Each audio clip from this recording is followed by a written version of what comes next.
Olá, aquele abraço. Estamos começando mais uma edição do nosso programa TVI News aqui pela TVI, canal 24.2, ao vivo aqui para você nessa manhã chuvosa de terça-feira.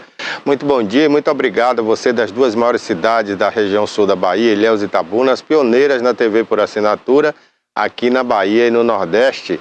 24 horas por dia há 20 anos. Muito obrigado pela audiência. Estamos também agora ao vivo pelas redes sociais. Você que nos assiste pelo YouTube, inscreva-se, faça a sua inscrição aí, aperte o sininho e fique por dentro de tudo que acontece aqui no TVI News diariamente, ao vivo, tá certo? Bom, hoje no programa a gente vai falar sobre previdência, vamos falar sobre o direito previdenciário, a gente vai conversar com um advogado especialista neste assunto daqui a pouquinho aqui no programa. Vamos falar também das chuvas, né, que castigam aí algumas cidades do sul da Bahia desde ontem. Ilhéus, por exemplo, recebeu uma grande quantidade de chuvas e algumas ruas e avenidas amanheceram alagadas, muito transtorno aqui na cidade vizinha de Ilhéus, Itajuípe e outras cidades. A gente vai falar disso daqui a pouquinho aqui no programa. Vamos falar também sobre esportes. O time do Bahia revelou aí através de um jogador que está interessado em Gabigol, atacante do Flamengo. Vamos falar sobre o Campeonato Baiano. Hoje tem jogo em Ilhéus, se a chuva permitir, né? O Itabuna deve jogar hoje à noite no estádio Mário Pessoa. A gente comenta daqui a pouquinho o jogo do Itabuna, que é muito importante aí para a sua sobrevivência na Série A. E você, torcedor, deve apoiar o seu time de fé. Bom, vamos falar também aqui no programa, além de tudo isso, né, de outras coisas que ocorrem aí no Brasil. O presidente Lula declarou ontem que quem ganha até 2 salários mínimos vão continuar sem pagar o imposto de renda, sem ser descontado na fonte.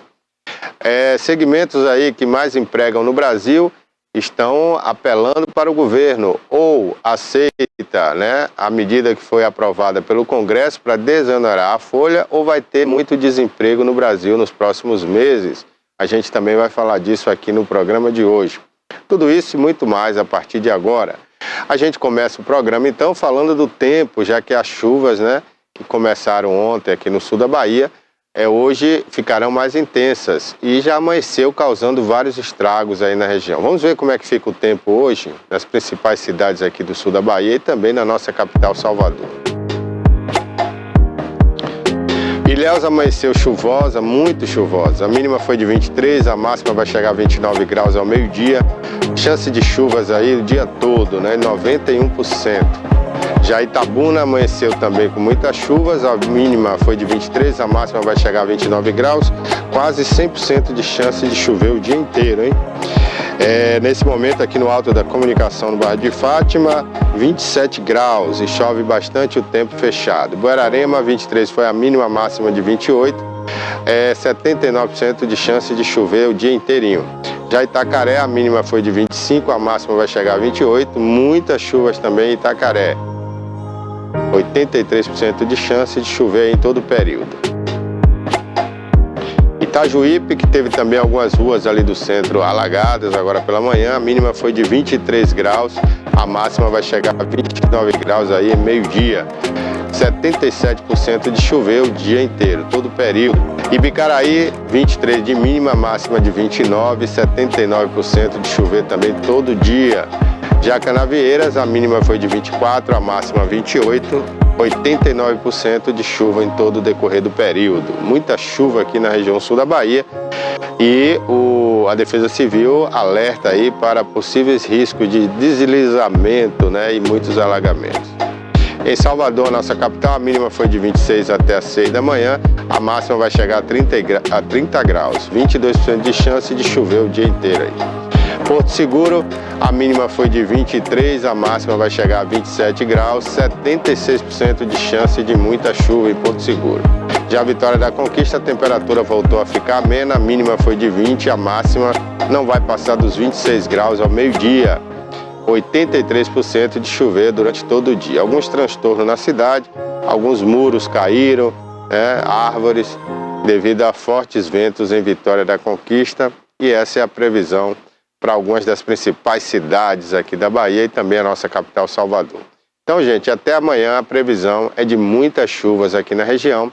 A barragem do rio Colônia, né, que é o rio que abastece ao rio Cachoeira, essa barragem está cheia, está transbordando, e por isso muitas baronesas estão vindo lá de Itapé em direção ao rio Cachoeira.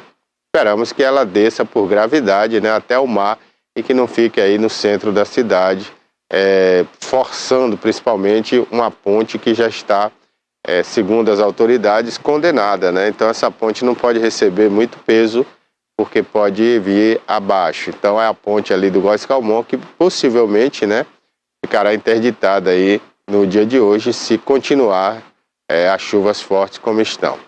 Em Ilhéus, o rio Cachoeira, que recebeu muita água, né, na noite de ontem, está levando muitas baronesas para a praia e alagando também, contribuindo ali para alagar muitos lugares, né? A chuva forte também, choveu aí mais de 80 milímetros ontem em Ilhéus, alagou ruas, avenidas, causando aí, né, muitos transtornos na cidade de Ilhéus. Aí você vê a Avenida Canavieiras e outras avenidas, né, estiveram alagadas aí durante toda a noite de ontem e já amanheceu assim, ó, Avenida Soares Lopes, né, também com muita água.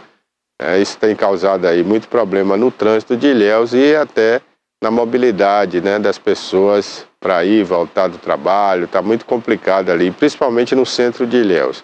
Outra área ali também que alagou bastante na manhã de hoje é o calçadão Marquês de Paranaguá, ali no centro. Toda ali a Avenida Canavieiras, Avenida Itabuna, né, Avenida Soares Lopes, por ali, recebendo grande quantidade de água. Você vê que até um trator ali está tendo dificuldade, né, para andar na água. O perigo dessas cheias, né, repentinas assim no centro das cidades, principalmente cidade como Ilhéus, Itabuna, que tem córregos, canais, é o perigo de um carro, né, achar que está andando na rua e de repente cair dentro de um canal desse, né, dentro de uma vala, e aí as pessoas até sofrerem alto impacto, como surgiu aí, se não me engano foi a semana passada em um outro estado aqui do Brasil, quando um carro acabou caindo num córrego e morreu um casal, né? Então é muito perigoso isso aí, as pessoas precisam ter muito cuidado. Aí é no centro de Ilhéus, ó, fica ali perto do calçadão Marquês de Paranaguá, ali perto da rotatória, e você vê aí que está totalmente inundado, né? Amanheceu assim. E aí não há muito o que fazer, porque os bueiros, né, não dão conta, já que a cidade fica no nível do mar, os bueiros não tem para onde escoar essa água, né? Os riachos estão cheios, os canais que levam essa água para o rio também estão cheios, e aí não tem para onde descer a água e fica muito empoçado. Para você ter uma ideia, até o Pontal ali, que fica numa região mais alta, né, do nível do mar e do rio Cachoeira, aquela avenida ali do Pontal está totalmente inundada, né? Fica até difícil trafegar. Essa aí, ó. Você vê que emendou ali, né? Você vê a água que está na avenida do Pontal e do mar, como se tudo fosse uma coisa só ali, né? Do rio Cachoeira ali também. Mas aí é o Pontal, que fica bem mais alto. Pra você ter uma ideia, se você não conhece Ilhéus, essa avenida aí fica cerca de 2, 3 metros acima do nível do rio Cachoeira ali, né? E mesmo assim está alagada. Aí dá acesso ao aeroporto, às praias do sul, né? Então Ilhéus amanheceu desse jeito. A gente espera que até o meio-dia as coisas estejam mais tranquilas, né? E que as pessoas possam ir e vir do seu trabalho tranquilamente, sem maiores transtornos. São as chuvas fortes que caem aqui na região desde ontem, né? E a gente já chamava atenção para isso. Na rodovia BA-415 ou BR-415, né? Porque é federal e estadual ao mesmo tempo, essa rodovia, caíram algumas árvores ali bem próximo à CEPLAC, entre a CEPLAC e a UESC, e prejudicou ali o trânsito, né, também. Aliás, essa rodovia, né, por ter muitas árvores, fica dentro da Mata Atlântica, ela sofre bastante quando chove, né, e principalmente quando tem ventos fortes, como foi ontem à noite. Acaba derrubando árvores ali e prejudica o trânsito, né? Ainda bem que essas árvores não têm caído sobre carros, né? Porque seria gravíssimo um acidente aí com essas árvores. Eu acho, inclusive, que deveria ter uma campanha aí do IBAMA com as entidades que estão presentes nessa rodovia, como a CEPLAC, por exemplo, a UESC, para podar essas árvores, né? E fazer um tratamento preventivo para que essas árvores não venham a cair com frequência como acontece aqui. É só chover, a rodovia fica interditada por queda de árvores, né? E às vezes até causando vítimas, como já aconteceu. Outro dia um bambu caiu sobre uma moto que passava aí pela rodovia e o rapaz foi a óbito. Então a gente tem que ter muito cuidado e eu acho que tem que ter um trabalho preventivo, né? Já dizia a minha avó, né? Melhor prevenir do que remediar. Então a gente tem que cuidar aí, prevenir, fazendo um tratamento prévio nessas árvores aí na rodovia. Olha, segundo o CEMADEM, Serviço de Meteorologia, Ilhéus deve permanecer chovendo aí nos próximos 3 dias, né? E com muitos milímetros. Então tem que ter muito cuidado, muita atenção. E o poder público aí tem que se movimentar através da Defesa Civil, tirando pessoas das áreas de risco, porque tem grande chance, principalmente hoje e amanhã, de deslizamento naquelas encostas, tá certo? Ilhéus tem muita encosta, o terreno é muito arenoso, pode ceder fácil, então as pessoas precisam tomar essa precaução aí em Ilhéus. Se morar em área de risco, sair, vai para casa de um parente, de um amigo, né? Não corre risco de vida não, porque às vezes a casa está ali instável e de repente a terra cede e pode descer, né? Então é melhor evitar. Se pode, é melhor evitar, né? Agora, se você não tem para onde ir, aí você chama a Defesa Civil, né? Vê o que é que pode ser feito e pelo menos pede ali para que ela observe se há risco de deslizamento naquela região, né? Porque a terra vai ficando encharcada e a qualquer momento pode ceder. Não é uma terra, como eu disse, firme, né? Como em Itabuna, por exemplo, que é uma cidade aqui vizinha, né? Do lado de Ilhéus, mas o terreno é rochoso, é uma terra mais firme. Ilhéus não, é areia. A gente chama arenoso, né? É uma areia com barro, mas é areia. Então, a qualquer momento pode ceder e causar um grande acidente. Aí a Avenida Soares Lopes, né? À beira da praia, você vê como está ali nesse momento. Um abraço aí ao pessoal de Ilhéus e pode continuar mandando imagens aí de Ilhéus que a gente vai mostrar aqui no decorrer do programa, tá bom? Então, muita atenção e vamos ficar vigiando aí, tá certo? Olha, você que nos assiste pelas redes sociais, pela internet e também pela TV a cabo, pode ficar por dentro de tudo que está acontecendo em tempo real aí, não só aqui pela TVI, mas pelo nosso portal tviplay.com.br. Lá você vai encontrar minuto a minuto notícias atualizadas da sua cidade, da sua região, da Bahia, do Brasil e do mundo inteiro, hein? A gente atualiza tudo, a guerra lá na região do Oriente Médio, tudo você fica sabendo através do nosso portal, com a redação do maior portal de notícias do Norte e Nordeste do Brasil, que é o Jornal à Tarde, inteiramente grátis para você. Você não precisa pagar assinatura através do nosso tviplay.com.br.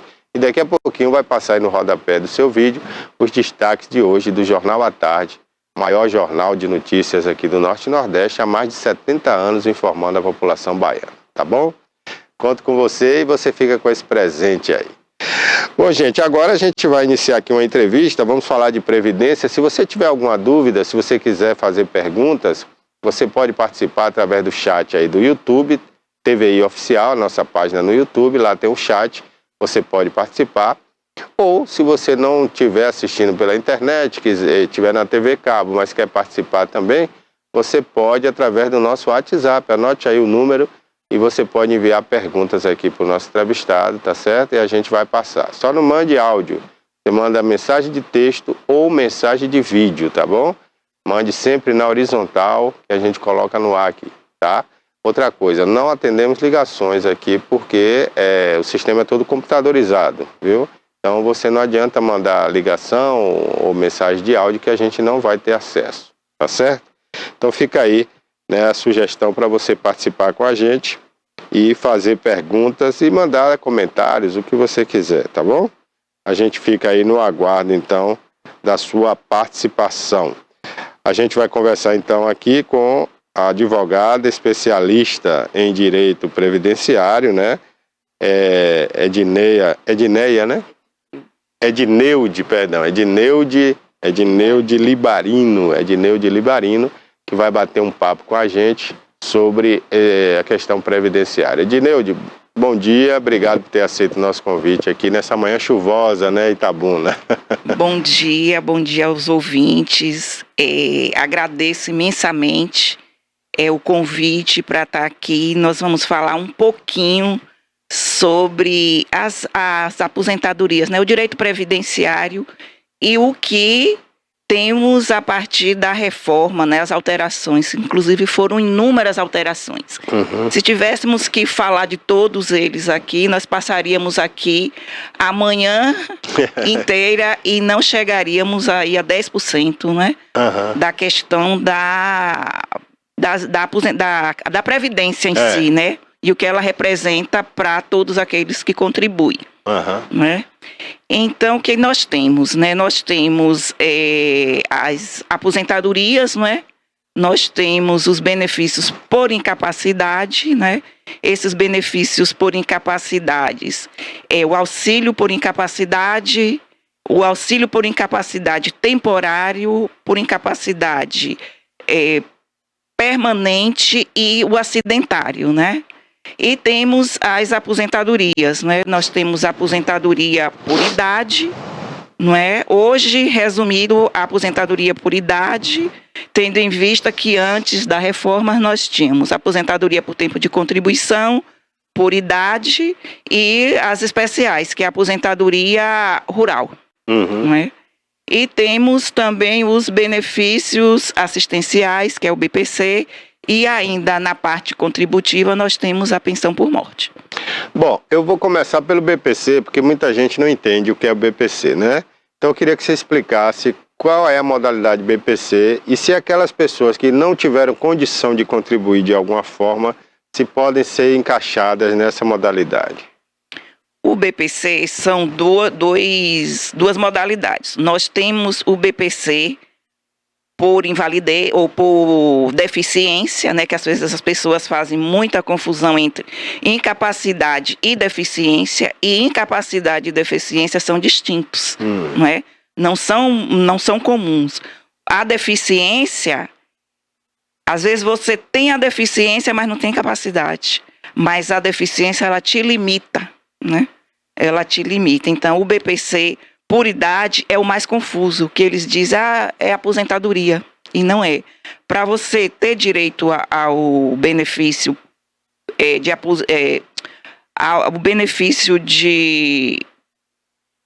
por idade, você tem que ter os requisitos, que é renda per capita inferior a 1/4 do salário mínimo e a idade de 65 anos. Entendeu? E que você não tenha, ao longo da sua vida laboral, contribuído para a Previdência.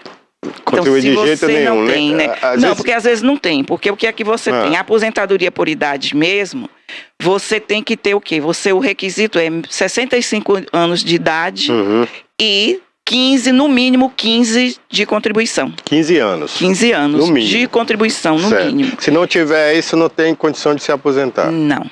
Infelizmente, não, entendeu? E essa regra dos 65, ela vale tanto para o sexo feminino como para o masculino, entendeu? Certo. A regra, ela é única, entendeu? Você tem que ter, e para isso também você tem que estar cadastrado no CAD único. Hoje é obrigatório. Você tem que estar lá para comprovar a renda, e desde que sua família, a família, entendeu, daquele idoso, ela não tenha condições também de contribuir, não é?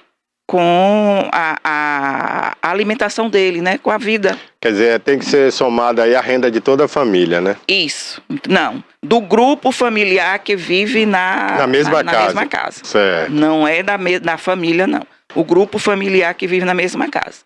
Desde que solteiros, não curatelados. Se essa pessoa vive sozinho, né? Tem família, mas mora sozinho. Porque a família, cada um casa, vai para sua casa, vai para seu canto. Essa pessoa vive sozinho. Ela, como é que ela comprova isso? Se ela não tem renda ou se ela não consegue trabalhar mais pela idade? Então, ela tem que ter 65, certo? Ela tem que ter 65, tem que estar escrito no CAD único, que é um documento do governo federal. Que faz na Secretaria de Assistência Social. Que faz no CRAS. No CRAS? No CRAS. Esse documento é feito no CRAS. Certo. E lá, comprovado a isso, vendo que ele não tem renda, não tem meios de sustento, aí você... Não é difícil, hoje não é. 45 dias no máximo, né? A gente teve, assim, muita acúmulo disso aí, mas hoje o governo está trabalhando para regularizar isso ao máximo. Então, o benefício hoje ao idoso, ele geralmente, no máximo 90 dias, ele vai estar recebendo, sendo deferido, sendo constatado, entendeu? Que ele tem a idade e que ele não tem renda, entendeu? Não tem um meio de sobrevivência, constatado que a renda é inferior a 1/4 do salário mínimo, certamente será deferido a ele o benefício. É o BPC, né? De salário mínimo, e que não é um benefício que é exclusivo, é único, não deixa para ninguém. Não tem direito à pensão, não tem direito, não pode, Não é transferível. Não é né? transferível, exatamente. É diferente da aposentadoria, né? Exatamente. A aposentadoria, no caso de óbito, você pode estar, entendeu? Se tiver um dependente, alguma coisa, né? O dependente tem direito. O BPC, ele quer dizer benefício... assistencial ao deficiente ou ao idoso. Ao idoso. É. Ok, agora vamos falar então da famosa aposentadoria, né? Que a pessoa tem que contribuir no mínimo 15 anos e ter 65, né? Porque quando começou tinha uma regra escalonada, né? Tinha que somar aí, tinha que dar ao todo, dependendo da profissão, 90 anos, não é isso? Entre contribuição e idade, não é isso? Não, essa regra, ela continua em vigor. Hoje, se eu não estiver enganada, se não me falhou a memória, mulher, 91, o homem tem que fazer a soma da idade com tempo de contribuição, 100. Entendeu? Para a mulher, 90. Isso para ter direito 91. Ao valor integral da aposentadoria. Não, aposentadoria integral, hoje você tem que comprovar 40 anos de atividade e 65 para o homem e 62 para a mulher. É? Aposentadoria por idade, a regra geral é homem 65, mulher 62, mas aí tem um mínimo de contribuição. Para quem já estava na atividade, masculino, para quem já estava na atividade na data da reforma, da promulgação, que foi 13 de novembro de 2019, esses aí, eles têm um mínimo de 15 e a idade de 65. Eles vão ter uma aposentadoria mínima, entendeu? Ou 60% da renda da renda salarial dele, da remuneração dele. Da última renda, no caso. Isso. Do último salário, entendeu? Né? Agora, por exemplo, a pessoa, quando ela foi promulgada a lei em 2019, você falou, né? Ela estava em atividade, mas digamos que ela não estava com a contribuição em dia naquela data. Isso não tem problema, né? Não. Para aposentadoria por idade, desde que ele comprove os 15 anos, se já estava na atividade, e homem 65 e mulher 62. Ok. Entendeu? Para quem começou a vida laboral a partir de 2019, aí são 20 anos de contribuição, mais 65 de idade. E para você receber a sua aposentadoria de acordo com o seu salário, você tem que ter a regra de 40 anos de contribuição, 65 de idade. Aí é difícil, né? Pouca gente contribuiu tanto assim, né? Exatamente. Limitou, né? Limitou bastante, entendeu? Geralmente quem se aposenta assim com a renda muito boa são funcionários públicos, né? Militares. A regra para todos. Mas é difícil você ter um emprego que você contribua certinho assim durante 40 anos, né? Muito raro. Exatamente. Mas eu te digo assim, hoje, porque antes nós tínhamos o quê? Nós tínhamos a iniciativa privada, que tinha um teto, e a pública, um teto. Hoje não. Hoje, com a nova Previdência, né, aquela que nós damos nova Previdência, tanto no setor público como no setor privado, a regra geral é 60% do salário de contribuição, né? E antes nós tínhamos uma média de 80, nós fazíamos a média de 80. Dos últimos 80 contribuições. Hoje não. Hoje a regra ela é 100%, o que faz com que o benefício ainda fique menor. Entendeu? Não é fácil não. Bom, fora essas medidas, essas regras, né, que a senhora já citou aqui, para o homem e para a mulher, quais foram outras alterações, assim, as principais, né, que mais têm mexido com as pessoas, que fazem as pessoas procurarem aí seus direitos? Olha, de tudo isso aí, eu acho que o mais prejudicial, no meu ponto de vista, né, é a pensão por morte. Por quê? A pensão por morte, ela já tinha sofrido uma mudança em 2015, entendeu? Em 2015 ela já tinha sofrido uma mudança, né? Hoje a pensão por morte, ela não é mais vitalícia, entendeu? Para ela ser vitalícia hoje, o cônjuge sobrevivente, ele tem que ter 45 anos, entendeu?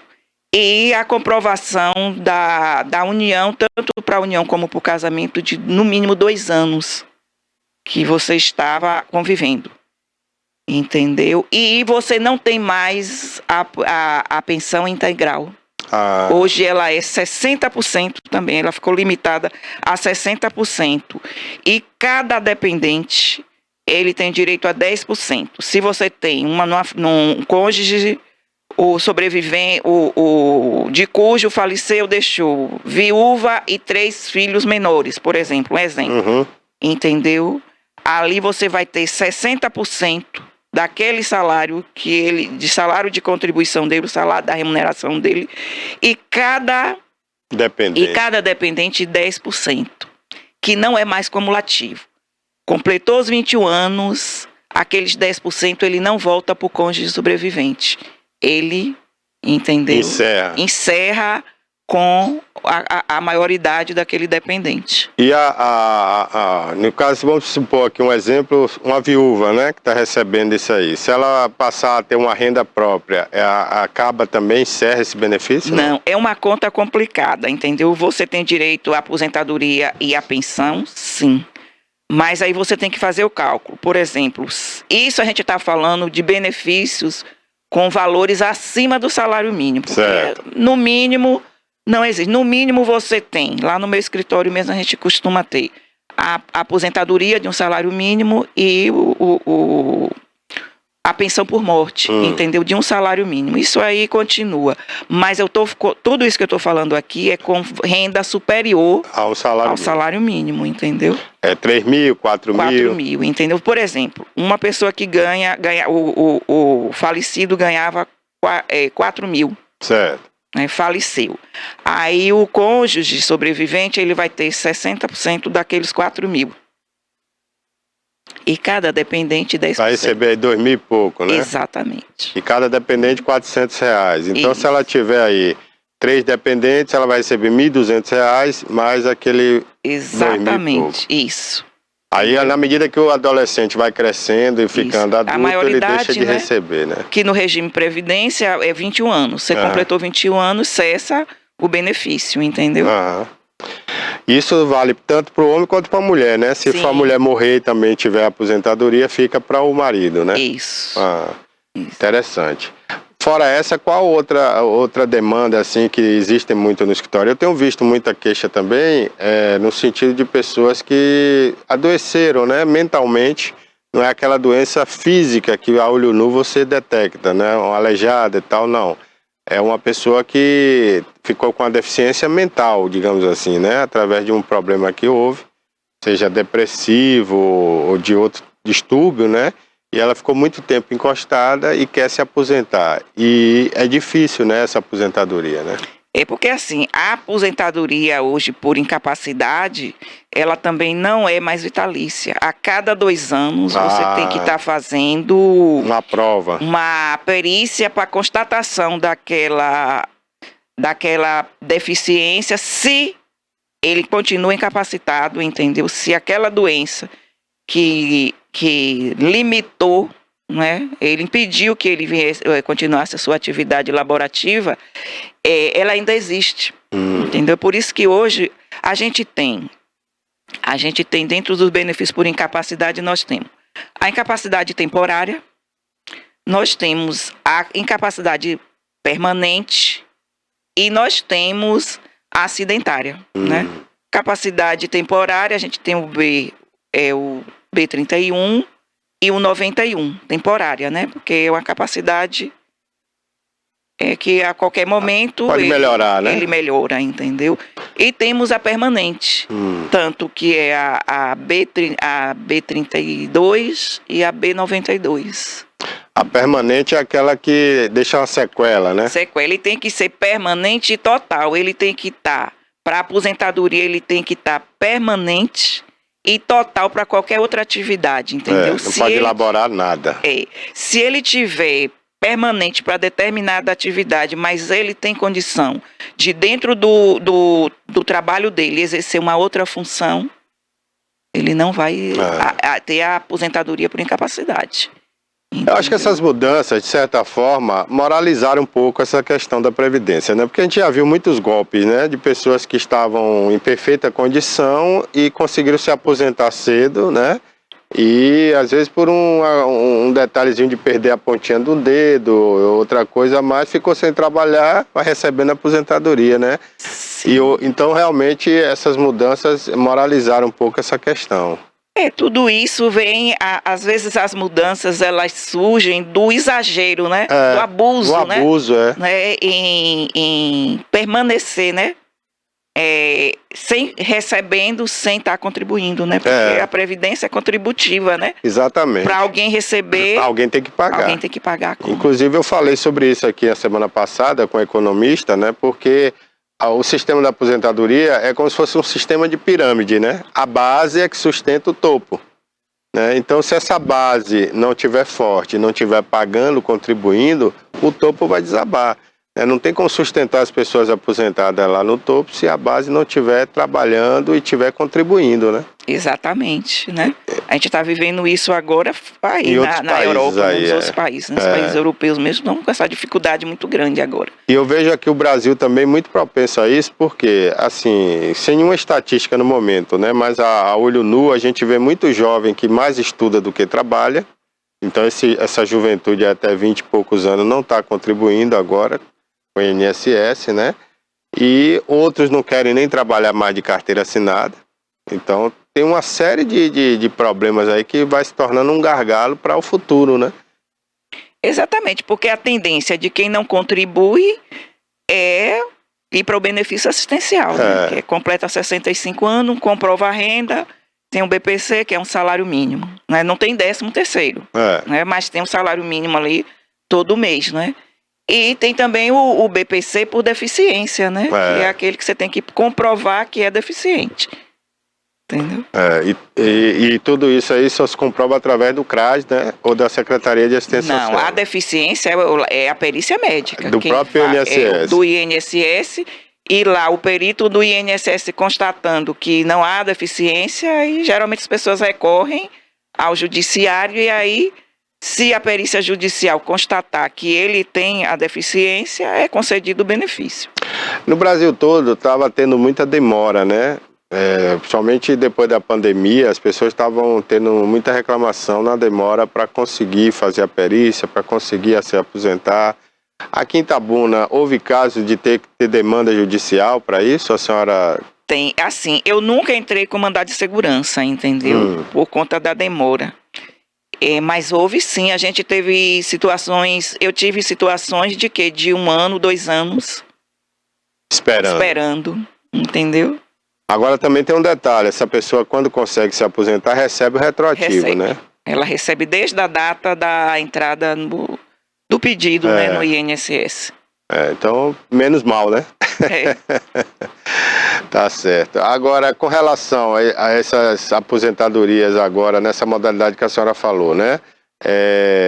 A condição temporária de não poder trabalhar, a condição definitiva, isso tem dado muito imbróglio, tem dado muito problema judicial também? Olha, o problema, nós tínhamos situações de pessoas que estavam no auxílio por incapacidade há 10, 15 anos, entendeu? E quando teve aquela perícia pente fino, então muita gente, foram milhões de pessoas, entendeu? Que já estavam há anos no auxílio e que infelizmente tiveram que fazer tudo novamente. Fizeram a perícia, foi constatado que não havia mais incapacidade e foi cessado o benefício. Houve uma demanda muito grande por conta disso. Aí teve que recomeçar todo o processo, ainda mais complicado, né? Porque uma coisa é você nunca ter tido, outra coisa é você já ter tido um benefício e ser cessado, né? E hoje tem isso, né? A regra é 4 meses, 120 dias. Entendeu? Dificilmente, tanto na esfera administrativa quanto na esfera judicial, dificilmente você tem um benefício com a incapacidade temporária por mais de 120 dias. Geralmente, depois disso, você pode solicitar a prorrogação, né? Você faz o pedido da prorrogação para, se havendo a constatação da incapacidade, ele se prorroga. Não havendo constatação, ele cessa. No mesmo dia. Ok. No caso de uma empresa, né, digamos, um funcionário, ele tem um distúrbio mental por algum motivo, né, e ele abandonou ali o trabalho por essa questão, ele saiu, não voltou mais e procurou depois o INSS para se encostar. Qual o período que ele pode ficar lá e qual é o máximo para a empresa para a empresa ter que aceitá-lo de volta? Como é que funciona isso? Essa é uma questão muito polêmica e delicada e que às vezes não tem. Porque assim, se for um benefício acidentário, o trabalhador ele tem um período, entendeu, de que o empregador ele não pode demitir, né? Ele tem uma estabilidade temporária de 12 meses, em caso de acidentário. Acidente de trabalho, no caso. Acidentário ou então doença ocasionada pelo trabalho. Não foi uma doença comum, foi uma doença do trabalho, entendeu? Tem empresas que o funcionário, ele não paga o serviço, o contrato dele fica suspenso, e fica aguardando a perícia, entendeu? Ele não demite o funcionário, mas isso é o mínimo, e essa é a exceção. A regra tá doente, não concedeu, não tem condição de trabalhar. Pode demitir. Pode demitir. E aí eles têm um período, né? Tem um período tem carência que as pessoas confundem. Carência com qualidade segurada. Carência é um período que você tem de contribuição. Por exemplo, a carência para uma aposentadoria são 15 anos, né? Se você tiver a carência, entendeu? E se encaixar dentro da regra, você vai conseguir.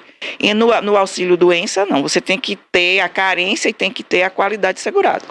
Entendeu? Essa carência que a senhora fala seria o quê?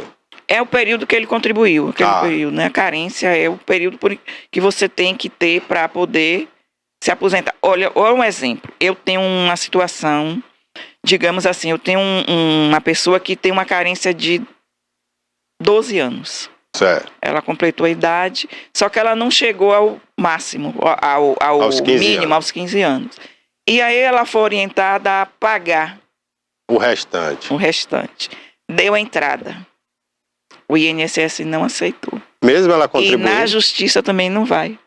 Mas ela não contribuiu os outros 4 anos? Ela contribuiu, mas a maneira como ela contribuiu foi equivocada, entendeu? Por quê, doutor? Porque assim, ela fez é uma conta, conta contínua, né? Como é que se diz?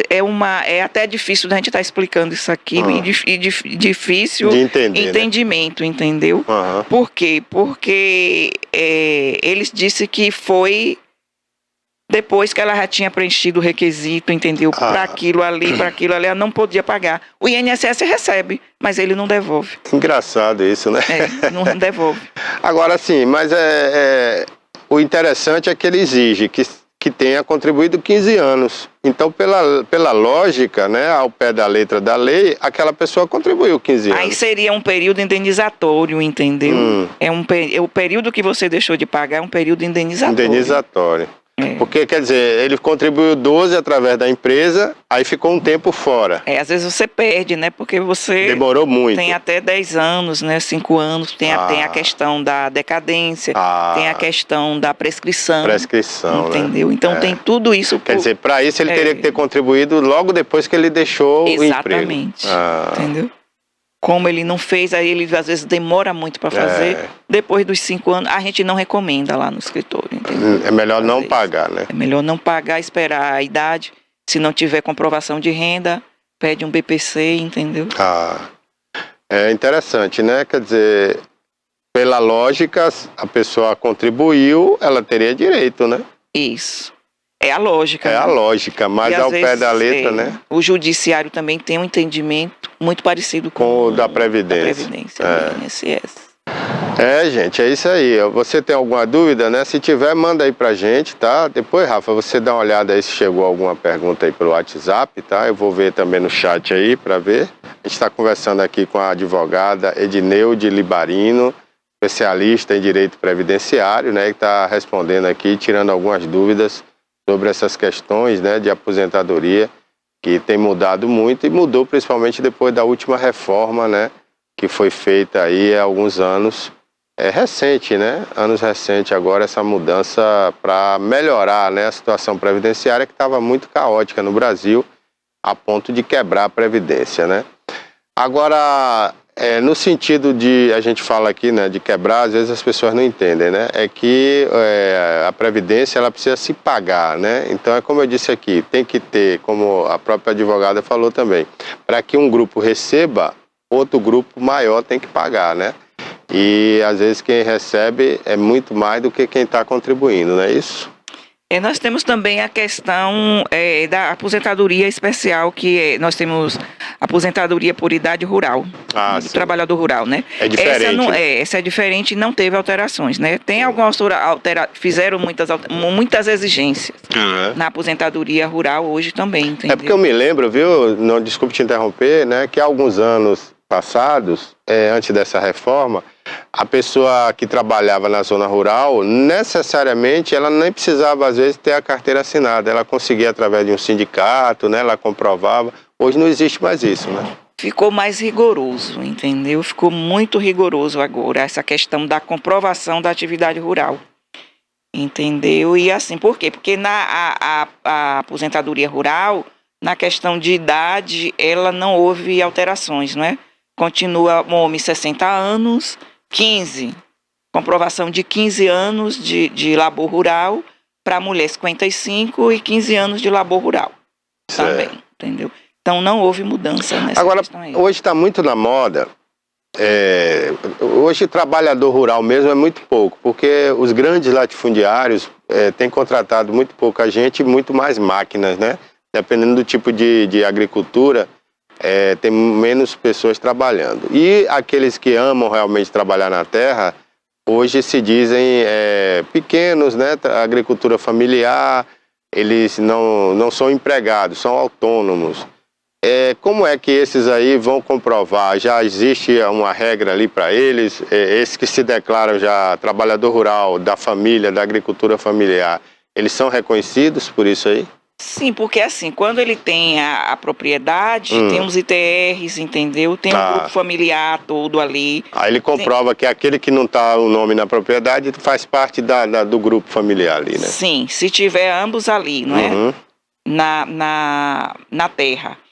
Então nós tem o meio de comprovação, tem os ITRs, tem a DAP, tem as notas fiscais que você, quando compra material para a fazenda, para o sítio, entendeu? Tem a questão da nota fiscal da venda da produção, entendeu?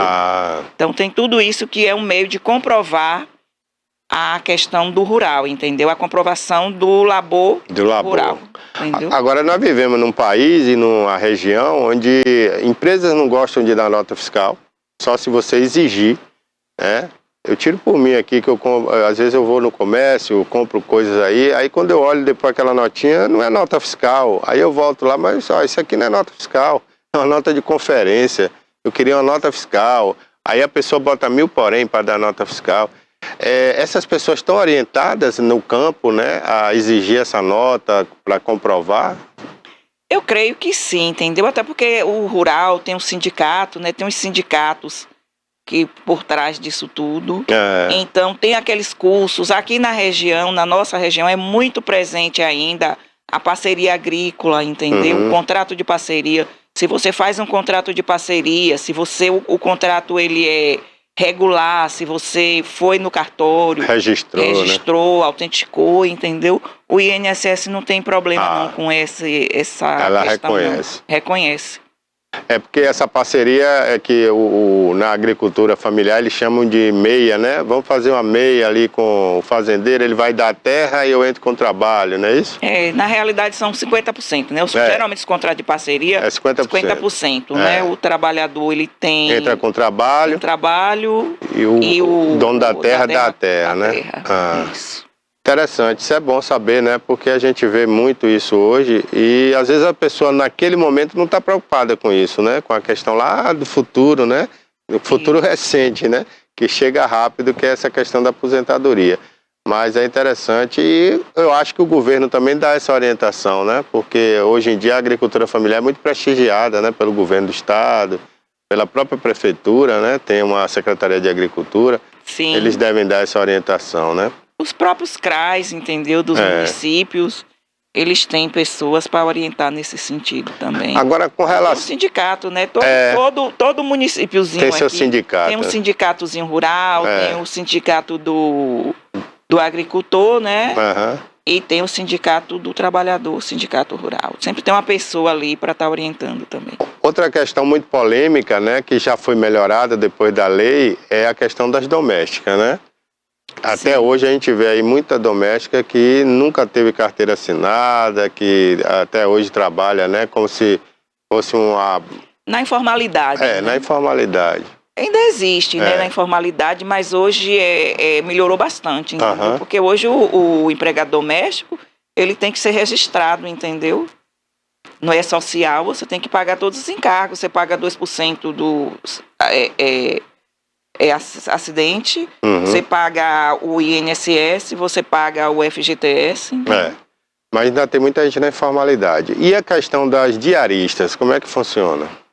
Diarista, desde que sejam 2 diárias, entendeu? Não caracteriza vínculo, a partir de 3 caracteriza. A partir de 3 dentro do mesmo mês? Dentro do mesma semana. Da semana, né? No caso, se for até 4 diárias por mês, não caracteriza vínculo. Não, porque aí você está fazendo uma por semana. Uma por semana, né? E essa pessoa, como é que ela vai se aposentar lá na frente? Olha, para o doméstico tem uma alíquota menor para dona de casa, entendeu? Que são 5%, mas ela tem que estar cadastrada no CAD único. Mas ela pode pagar como dona de casa, desde que ela não tenha renda, desde que ela não exerça a função, entendeu? Que a função dela seja o serviço em casa, a dona de casa. E a diarista também, desde que ela faça só... Porque tem diarista que ela vive daquilo. Ela faz uma faxina hoje, amanhã ela já está em outro local, mas aí ela tem que pagar. E ela tem que pagar como facultativo. Ela tem que contribuir, né? Como facultativo. Ela procura um contador, é assim? O próprio INSS orienta. Né? Entendeu? Assim. Como é que está hoje o atendimento do INSS aqui na cidade, né? Olha, a gente teve na pandemia, né? Tudo foi à distância, né? Hoje já está melhor, já está fazendo alguns atendimentos presencial, mas geralmente ou você faz com um advogado, né? Cada advogado tem o seu portal, ou você faz com advogado no escritório de advocacia, ou você faz pelo site, ou por 135. Faz o agendamento se precisar presencial. Por enquanto o que está sendo presencial são as perícias. Mas qualquer outro serviço pode ser feito à distância, pelo site ou pelo 135. E outra coisa que melhorou muito também é a questão do MEI, né? O MEI facilitou muito a vida do autônomo, né? Quando ele faz o MEI e paga mensalmente, ali ele já está contribuindo com a aposentadoria dele, né? Sim. E é um valor baixo, né? Relativamente baixo, né? Eles têm um percentual, eu não me recordo agora qual é o percentual do MEI, não. Eu sei que a taxa está em torno de R$70, né, mês. Tava, né? Até recentemente. É tipo a dona de casa. Né? A dona de casa é assim também, né? O autônomo, né? Aquela pessoa... Tem uns que pagam um carnezinho, né? Isso. Agora ali, por exemplo, a pessoa escolhe pagar um carnê como autônomo. Ele define quanto ele quer receber lá na frente? Tem essa alíquota ali? Tem o teto da Previdência, que é 7 mil, devia ter anotado. 7 mil alguma coisa. O teto é o valor máximo, no caso. Mas você pode pagar em cima de um salário mínimo, em cima de 2, entendeu? Vai da sua condição, né? Qual é o percentual Por exemplo, o salário mínimo é quanto? Ele paga 8% do salário mínimo, é isso? Depende, É 8%? porque a regra geral é 20%. Ah, é 20%. Então, se ele quer ganhar 5 mil, ele tem que pagar 1.000 todo mês. Exatamente. Isso durante 15 anos, no mínimo, né? Não pode... Mas lembrando que ele vai pagar isso aí, mas ele vai ter, na época da aposentadoria, ele vai ter 60% daquilo que ele pagou. Só 60%. 60%. Então, se ele pagou em cima de 5 mil, ele só vai receber 3 mil. Exatamente. Ah, isso é bom esclarecer, né? Porque tem gente que não sabe, né? E aí pensa, faz logo aquela conta, né? Eu quero receber 5 mil, mas não é assim, né? Mas não é por aí não, viu? As regras mudaram e mudaram muito, entendeu? Ô, doutor, quais são outras regras aí que a senhora destacaria, assim, dentro dessas mudanças aí?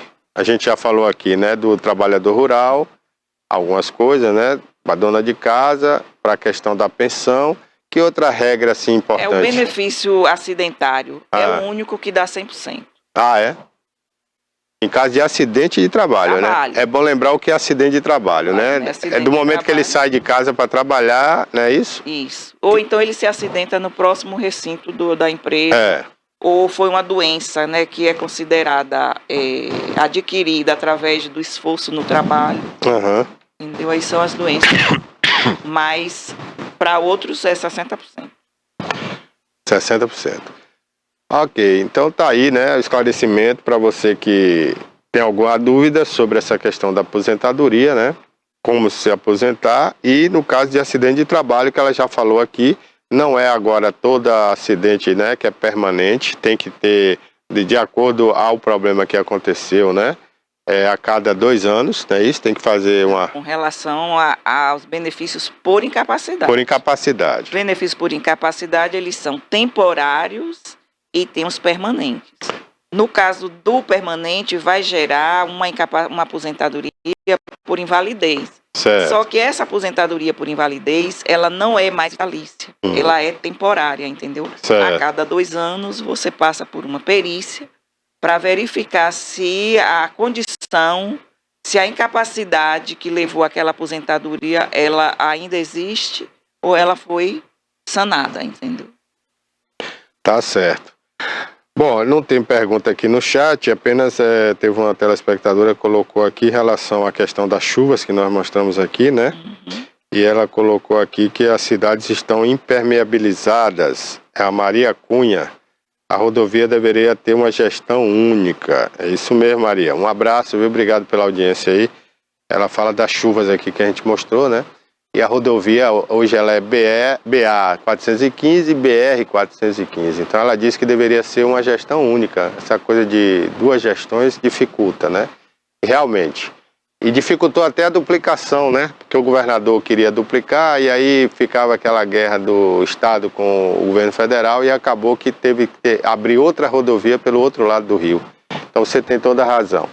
Bom, mas continuando aqui com a Edneude Libarino, advogada especializada aí no direito previdenciário, a gente já falou aqui de acidente do trabalho, né? E ela acabou de falar aqui que existe aquelas situações permanentes ou não permanentes, né? E tem a não permanente agora tem que fazer sempre uma renovação de acordo com a perícia a cada 2 anos mesmo, não é isso? Isso.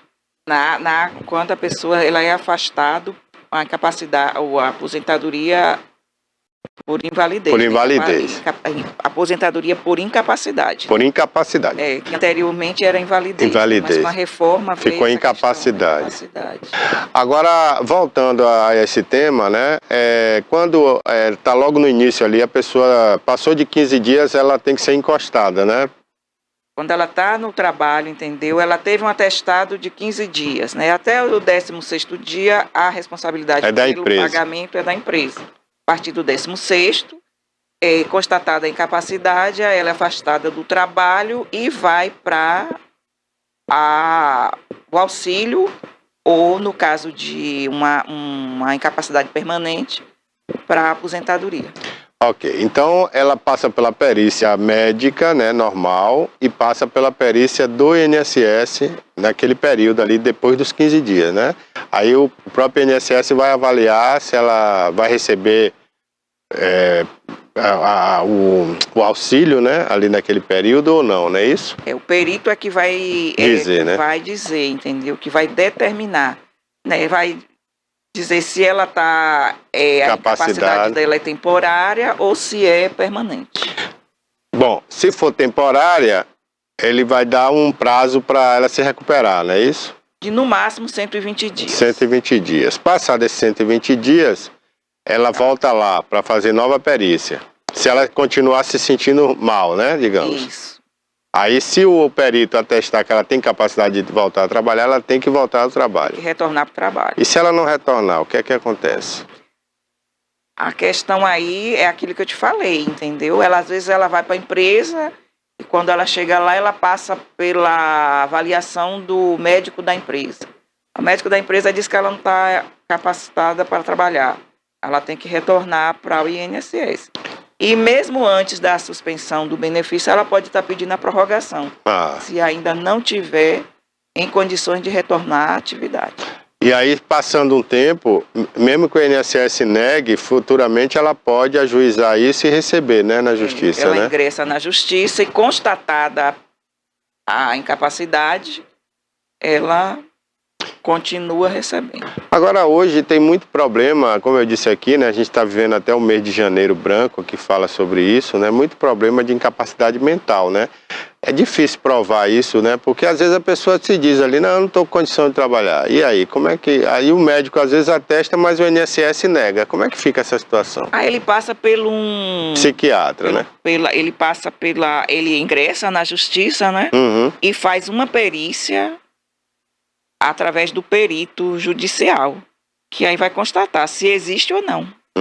Essa questão, doenças mentais, elas são muito complicadas. É porque parece subjetiva quem está de fora, né? Fala assim, não, essa pessoa está bem, né? Mas quem sabe é a pessoa, né? Mas aí tem, né? Tem os laudos, vai depender muito do psiquiatra. Qual é o F, né? E tem vários Fs na doença. F29, O F quer dizer o quê? Você sabe? São doenças de transtornos, né? Todos os F têm o transtorno. Aí ele disse F29, é transtorno X, entendeu? E aí vai depender de cada um daqueles ali. Que vai depender da avaliação do profissional. Né? Ok. Tá certo. A gente está conversando aqui com a Edneude Libarino. A senhora tem um escritório de advocacia, né, que cuida dessa parte previdenciária, sim, né? Sim. São muitas demandas no dia a dia? O meu escritório, ele trabalha muito com BPC e com benefício por incapacidade. O BPC, no caso, o pessoal aciona como, assim, porque não está recebendo, como é? Não, o BPC é o assistencial, aí a gente tem por idade e tem por deficiência. A grande demanda lá é por deficiência. Por deficiência, né? Que a deficiência ela pode ser física ou mental, mas lá o maior número é mental. Interessante, né? Bom, o INSS também, ele é responsável, né, por legalizar construções, né? As pessoas têm aquelas construções que não legalizaram, porque pessoas trabalharam ali na construção, não eram legalizadas. Tem alguma demanda em seu escritório em relação a isso? Com relação à construção civil, não. Não, né? É mais em relação à aposentadoria mesmo. Isso. Essa outra questão aí, não. Eu soube até que tem uma lei agora que, depois de 5 anos, né, está anistiada, né, essa questão da construção. Porque se fosse para multar muita gente, quer dizer, seria quase uma cidade inteira, porque a maioria das construções em bairros, na periferia, não são regularizadas, né? Você está falando da regularização dos imóveis. Dos imóveis, né? Não é da sua área. Não. Tá certo. Bom, gente, se você ainda tiver alguma dúvida ou pegou a entrevista pela metade, você pode participar e pode mandar a pergunta aqui, enquanto a gente estiver aqui com a Edneude Libarino, né? Você pode fazer a pergunta para ela esclarecer aí sobre a aposentadoria. Ela já falou aqui sobre invalidez, sobre BPC. Se você pegou pela metade, essa entrevista vai ser reprisada, né? E vai estar aí também no nosso YouTube, na nossa página também, no nosso aplicativo. Você já sabe o endereço. O nosso aplicativo no Android é TVI Play Brasil. Você pode baixar gratuitamente. Tem também a nossa página tviplay.com.br. Lá vão estar todos os programas. Pela data você vai localizar esse programa e você pode assistir na íntegra, na hora e onde você quiser. Tá certo? Bom, eu vou deixar a senhora à vontade, se tiver algo que eu não perguntei, né, a senhora gostaria de esclarecer, fique à vontade. Eu acho que, assim, né, como eu disse aqui no início, o direito previdenciário, ele é, entendeu, extenso, e nós teríamos que levar aqui... Mas pode ficar à vontade, a gente ainda tem um tempinho aqui, viu? Se quiser falar algo que eu não perguntei, fica à vontade. Entendeu?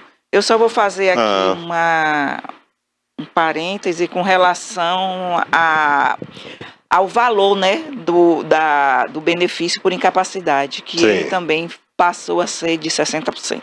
Ah, é? Dos 60% da sua renda, entendeu? A não ser que essa incapacidade ela seja acidentária. Só o acidentário é que faz 100%. Dá direito a 100%, né? E no mais, eu quero agradecer aqui a oportunidade de estar aqui falando, entendeu? Se tiverem perguntas também, eu posso deixar meu contato aí depois para estar contribuindo, né, colaborando aí para a informação para as pessoas. Ok, bom, então esclarecendo, né, você que contribui para ter uma aposentadoria no teto máximo, né, é bom lembrar que não é 100%, é apenas 60%, né, que você vai receber, não é isso? O teto hoje é de R$7 mil, é? 7 mil alguma coisa, 7 mil, acho que 900 e... Eu não posso nem estar dizendo isso aqui, porque eu não me recordo. Ah, certo. Entendeu? Tá bom. E exceto quando é o caso de salário mínimo, que aí é 100%, né? 100%. Até quantos salários é 100%? Só um salário mesmo, é o mínimo? O mínimo é 100%. É porque não tem, né? A regra, a Constituição, ela veda, né? Ela veda. Qualquer benefício inferior a um salário mínimo. Então, a partir de um salário mínimo, né? Sendo que mais de um salário, aí você sempre vai receber 60% daquela renda máxima que você gostaria de receber. Bom, gente, conversamos então aqui com Edneude Libarino. Muito obrigado, advogada especializada aí, né? Nessa questão previdenciária. E se você depois surgir alguma dúvida, né? Você tem rede social também? Tenho. No Instagram? Tenho. É qual? É Edneude mesmo, é Edneude Libarino. Edneude Libarino, vai estar lá no Instagram, você pode ir pelo direct e fazer a pergunta ali para ela diretamente, tá bom? Muito obrigado, Edneude. Muito obrigada, eu que agradeço, viu, a oportunidade. Ok, vamos às cotações agora. Bom dia, Edneude. Vamos às cotações de hoje, vamos conferir aí.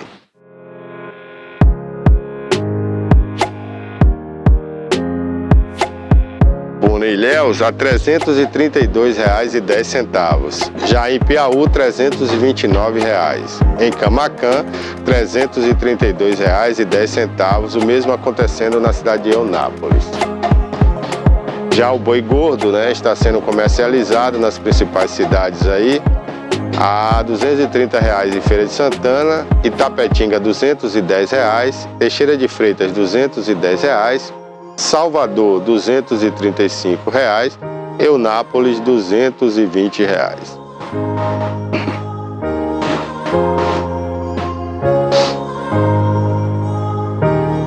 E o café? Como é que estará o café?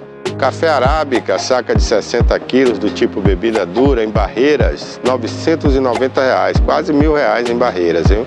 Cidade mais valorizada aqui na Bahia. Vitória da Conquista, o café está a R$ 950 a saca de 60 quilos. Luiz Eduardo Magalhães, você viu aí, o mais barato, né? O café Conilon, a saca de 60 quilos tipo 7, R$ 730. Itamaraju, R$ 730. E em Colatina, no Espírito Santo, R$ 770.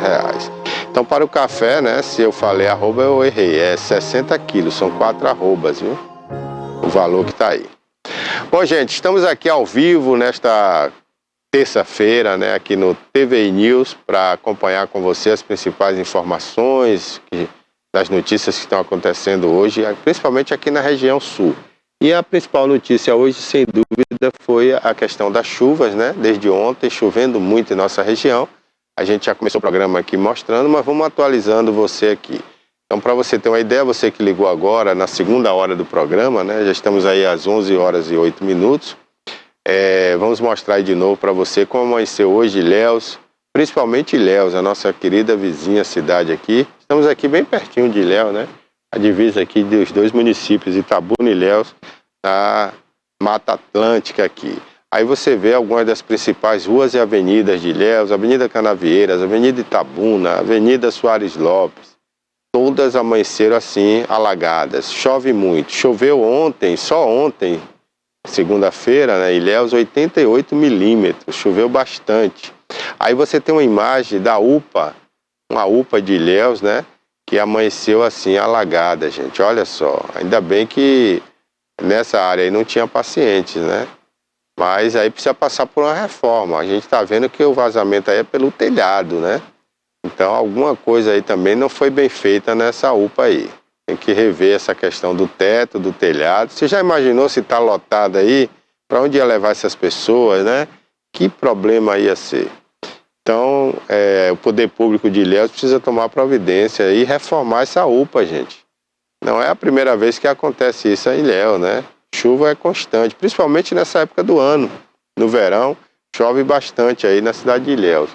Então a gente deixa a dica aí para que a Secretaria de Saúde, a Secretaria de Infraestrutura do município, né, esteja sempre atenta para ver o que está acontecendo aí no município e não deixe para cuidar de última hora, né?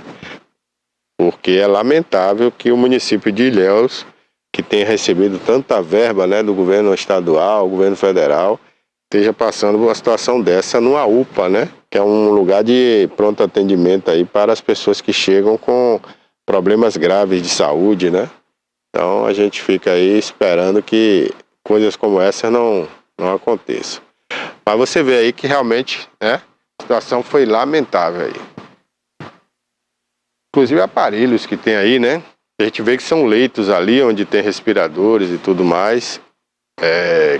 Tem que ser revista essa situação aí, urgente. A gente chama a atenção aí das autoridades de Ilhéus. Cadê os vereadores de Ilhéus, hein? Existem eles, estão trabalhando? Será que eles estão indo na Câmara de Vereadores? Eles estão aí para fiscalizar o município, né?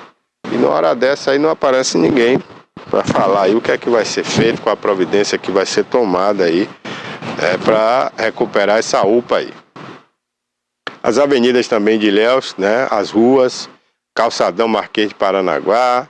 Olha o trator ali no centro da cidade, ó. Ali é para tentar ajudar alguém, mas também é difícil, ó. Até pro trator tá difícil, viu? Agora você imagina andar de veículo aí, de carro, de moto, de bicicleta, né?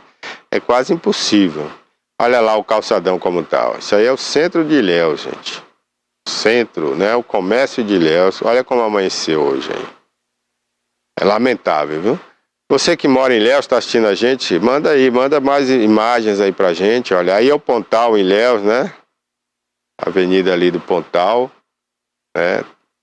Tomada por água aí, ó. Muita água aí, viu? Muita água mesmo. Complicou aí amanhã para Ilhéus. E continua chovendo em Ilhéus, viu? Se você está nos assistindo aí em Ilhéus, você é um telespectador, pode mandar mais imagens para cá que a gente vai registrando aqui, tá certo? Olha que cachoeira aí, ó, no centro da cidade de Ilhéus. Ilhéus, gente, tem outro detalhe, é uma cidade muito costeira, de muitos morros, né? Muitos morros, e as pessoas constroem nos morros porque não tem para onde ir, e aí são encostas, né, que podem vir a ter um deslizamento. A Defesa Civil, inclusive, chama a atenção que com as chuvas de hoje, durante todo o dia que vai ocorrer em Ilhéus, 80% de chance aí de continuar chovendo forte em Ilhéus o dia inteiro, a gente pode ter aí risco de deslizamento nessas encostas. Então, se você mora em zona de risco, né, chama a Defesa Civil, avalia aí se a sua casa está segura. Se não tiver, é melhor sair, gente, procurar a casa de um parente, um amigo, um vizinho, um local onde esteja mais seguro, né, para você não correr risco de morte com a sua família. Principalmente se você tem criança em casa, né? Estamos no período de férias aí, as crianças não estão estudando, então é muito perigoso. Vamos ter cuidado, né? Para que não aconteça nenhuma tragédia, tá? A gente vai continuar monitorando aqui. Daqui a pouquinho a gente volta com outras informações aí do município de Ilhéus, né? A informação que a gente tem é que está intransitável aí muitas ruas e muitas avenidas aí na nossa querida Ilhéus. Chove bastante desde ontem, né? Mais de 80 milímetros.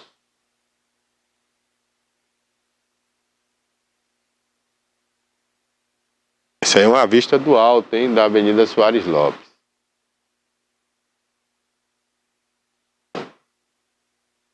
Olha, gente, tá no Jornal à Tarde de hoje, viu? O governo do estado investe 80 milhões em segurança no carnaval de todo o estado da Bahia, né? Porque o governo ele não cuida só do carnaval de Salvador, né? Aliás, Salvador cuida da prefeitura de Salvador, né? O governo do estado ele cuida de toda a Bahia. Então a segurança é em Salvador, é Porto Seguro, é Ilhéus, Canavieiras, todo lugar onde tem carnaval, né? O governo do estado tem que estar presente. Então vai ser um investimento de mais de 80 milhões na segurança do carnaval. Tá aí no Jornal à Tarde de hoje, né? O secretário falando aí sobre esse investimento, né? Inclusive ele fala aqui. Agora, uma crítica aí que eu faço todos os anos ao governo do estado, né? Que eles tiram a polícia militar das cidades onde não tem carnaval e levam para cidades onde tem carnaval. Isso é feito todo ano, esse remanejamento. Então, uma cidade como a nossa, por exemplo, não tem carnaval, né? Mas tem trabalho, tem gente que continua na cidade, a maioria continua na cidade trabalhando, né? E aí ela fica sem segurança, porque os policiais são levados, né, um contingente dele para Porto Seguro, outro contingente para Ilhéus, outro contingente vai para Salvador e a cidade fica desprotegida de policial, né? Então a gente chama atenção aí para que isso não ocorra com essa frequência que eles fazem aí todos os anos no Carnaval da Bahia, né? Eu acho que tinha que ter a segurança de sua própria cidade.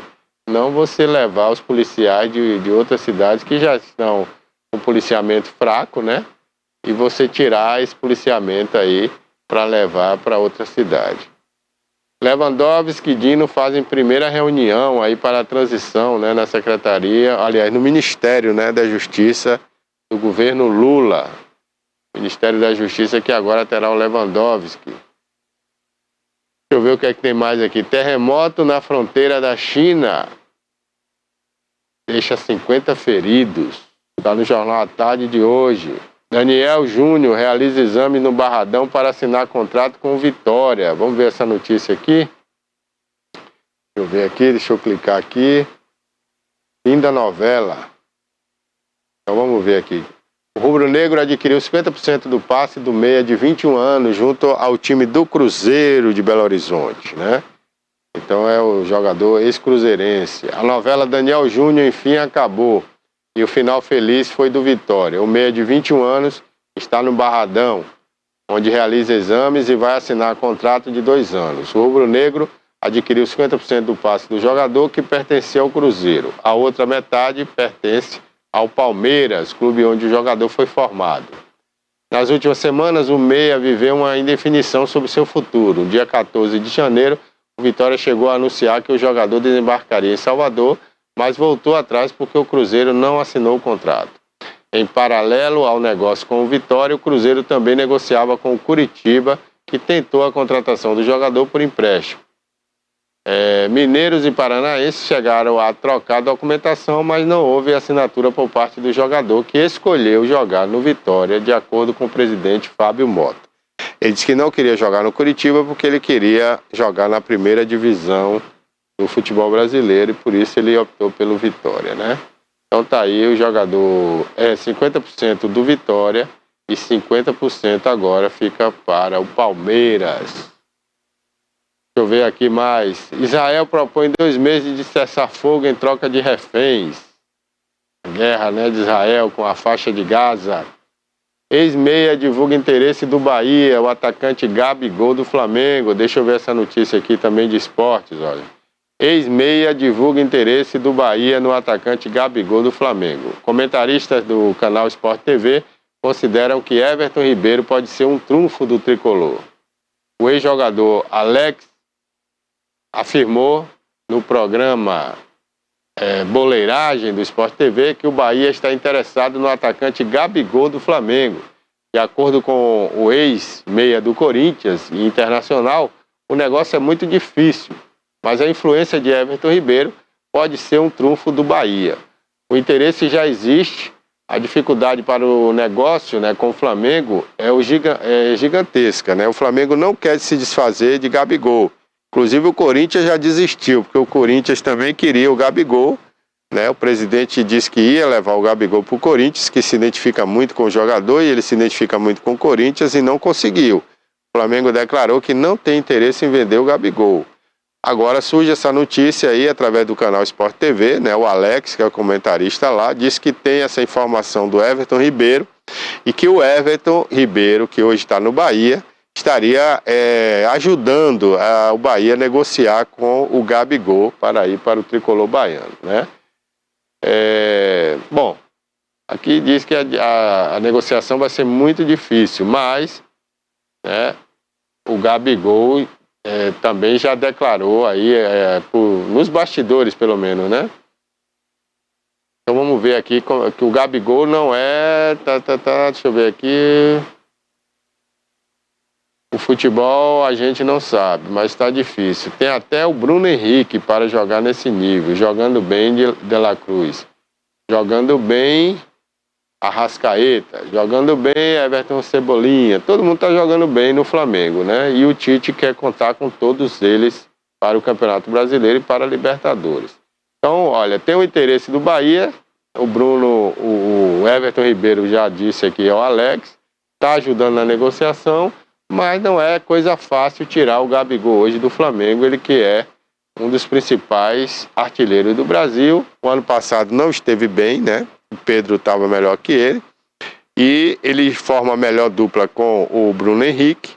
O Tite já viu isso e está começando a escalar os dois juntos, né? Para voltar a ter aquele ataque marcador de gols no Flamengo. Eu acho difícil ele ir para o Bahia. Não sei como surgiu essa conversa aí com o Everton Ribeiro, que hoje está no Bahia, né? Onde tem fumaça tem fogo. Pode ser que exista realmente essa conversa. Mas eu acho muito difícil o Flamengo liberar o Gabigol. Olha, um passageiro teve AVC em voo que fazia um pouso de emergência em Fortaleza. Vamos ver essa notícia aqui, né? O passageiro teve um acidente vascular cerebral em voo e o avião fez um pouso forçado em Fortaleza. O voo era da Latam, saiu de Lisboa com destino a São Paulo. O avião de grande porte, o Boeing 777-300, precisou de uma manobra fora do habitual, após um passageiro com 70 anos, né, ter um princípio de AVC vascular cerebral, um acidente vascular cerebral. Isso foi ontem à tarde. O ritmo do avião da Latam era Lisboa para São Paulo, mas o pouso de emergência precisou ser feito em Fortaleza, né? O piloto informou sobre a ocorrência quando a aeronave sobrevoava o Piauí. Não tem informações no momento agora como é que está o quadro desse homem que teve AVC, né? Pois os médicos estavam no voo e fizeram o primeiro atendimento com informações do jornal Folha de São Paulo. Tá aí, né? Infelizmente, rapaz, acontecer um negócio desse dentro do avião deve ser desesperador, né? Porque por mais que o piloto tenha pousado em Fortaleza, mas e aí? Será que ele foi atendido no hospital? Como é que foi? Como é que ele vai continuar o voo, né? Tem uma série de coisas aí. Bom, modelo brasileiro é mãe do terceiro filho de Neymar, né? Então tá aí, mais um filho para o Neymar. Grupo City pode ter incentivos fiscais para instalar novo campo de treinamento do Bahia. Vamos ver essa notícia aqui.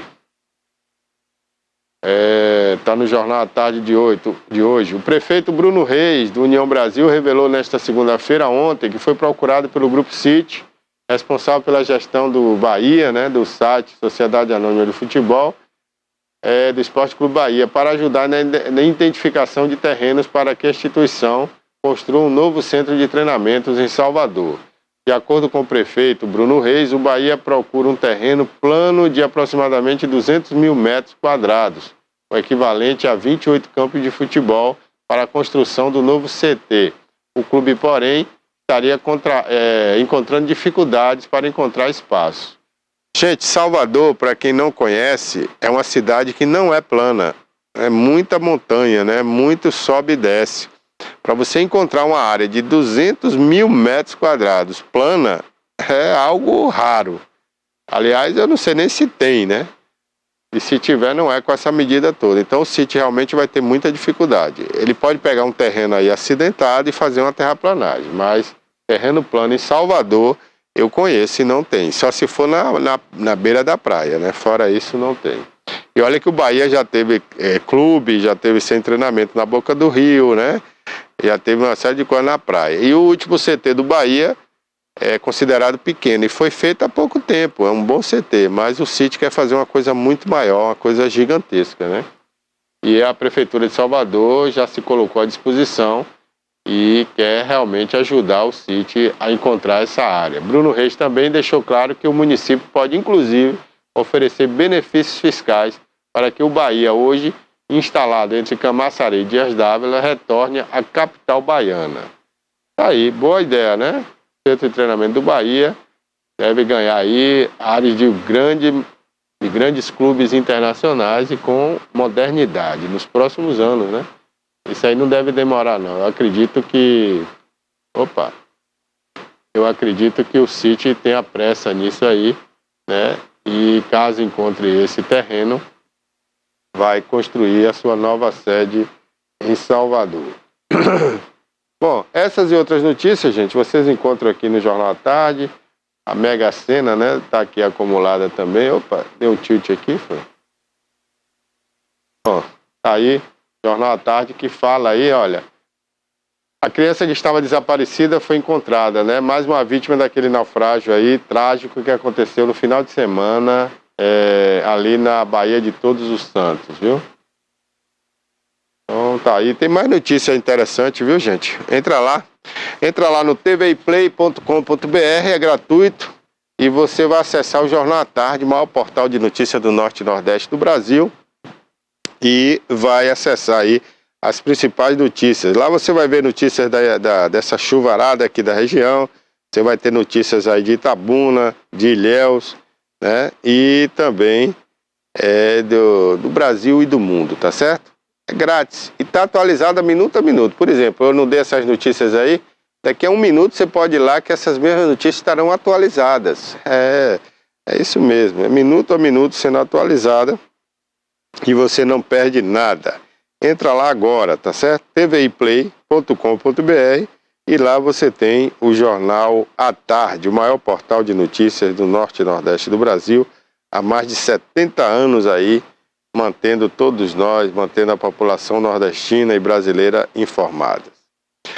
Bom, gente, o Departamento de Comunicação do Itabuna Esporte Clube, através do jornalista Derivaldo Benedito, a quem eu mando um abraço, né, tá deixando a gente informado aqui sobre o Itabuna Esporte Clube, que joga hoje, não é isso? A presença da torcida do Itabuna no estádio Mário Pessoa na noite desta terça-feira, hoje, estimulando a equipe, será fundamental para que os jogadores estejam motivados e conquistem a primeira vitória no Campeonato Baiano de Futebol Profissional deste ano. Inclusive, se o Bené estiver nos assistindo aí, Bené, eu queria saber se há possibilidade realmente desse jogo, se continuarem as chuvas do jeito que estão, ou se a Federação Baiana pode mudar essa data, né? Agora eu fiquei na dúvida. Inclusive, chovendo muito assim, né, vai prejudicar a renda com certeza, porque as pessoas podem não ir ao estádio debaixo de chuva, né? Chovendo muito. E a previsão é que continue assim, né? A gente lamenta que esteja acontecendo e o Itabuna, rapaz, começou dando esse azar, né? Primeiro começou perdendo dentro de casa. Aí saiu para jogar, menos mal conseguiu um empate fora de casa, é um bom resultado. Mas aí hoje é a hora de voltar em casa e ter casa cheia. Aí dá uma chuvarada dessa, né? Não é fácil. Realmente o Itabuna não tá com sorte. E o jogo de hoje é difícil. Outra coisa, gente, são poucos jogos, muito poucos jogos. Então não tem turno e retorno, né? São jogos só de idas. Então se o Itabuna não se recuperar hoje, fica difícil daí para frente. Por isso que é importante a sua presença no estádio Luiziana Filho, porque já estamos chegando quase à metade da fase de classificação. Então, terminando de ler a notícia aqui, né? A afirmação dos dirigentes do Itabuna Esporte Clube,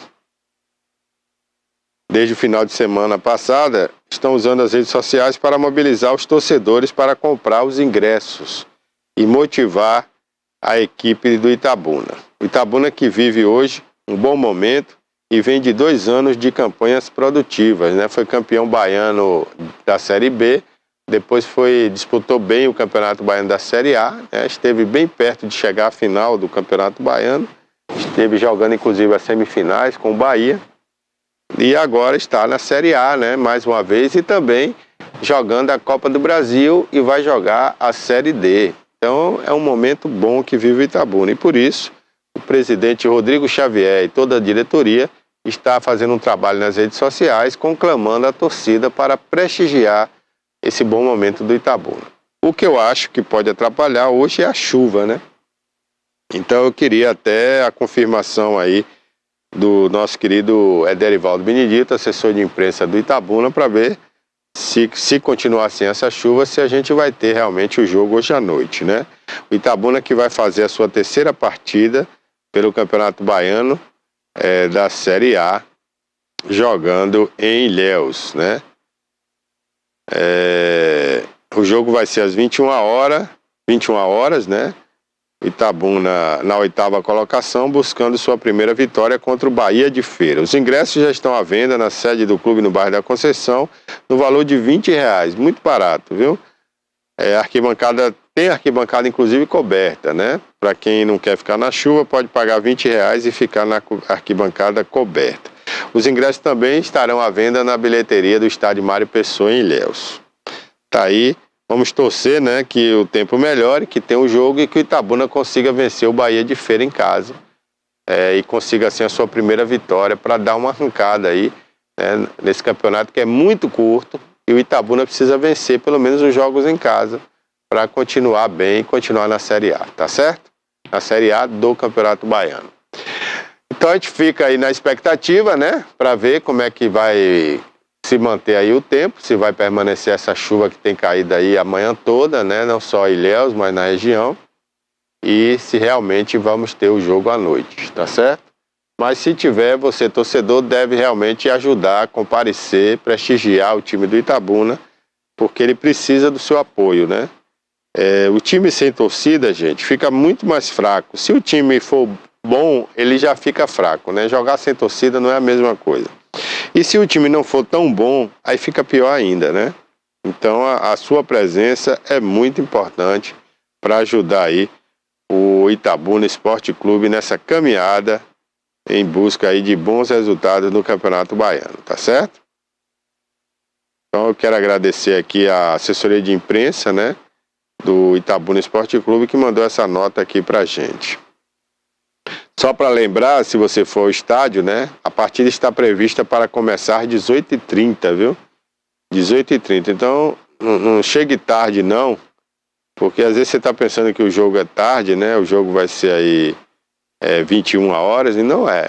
18h30, viu? Se você chegar tarde, aí você perde o jogo. Então, tá aí, os ingressos estão à venda, né, na sede do clube, lá no bairro da Conceição, e também na bilheteria do estádio Mário Pessoa.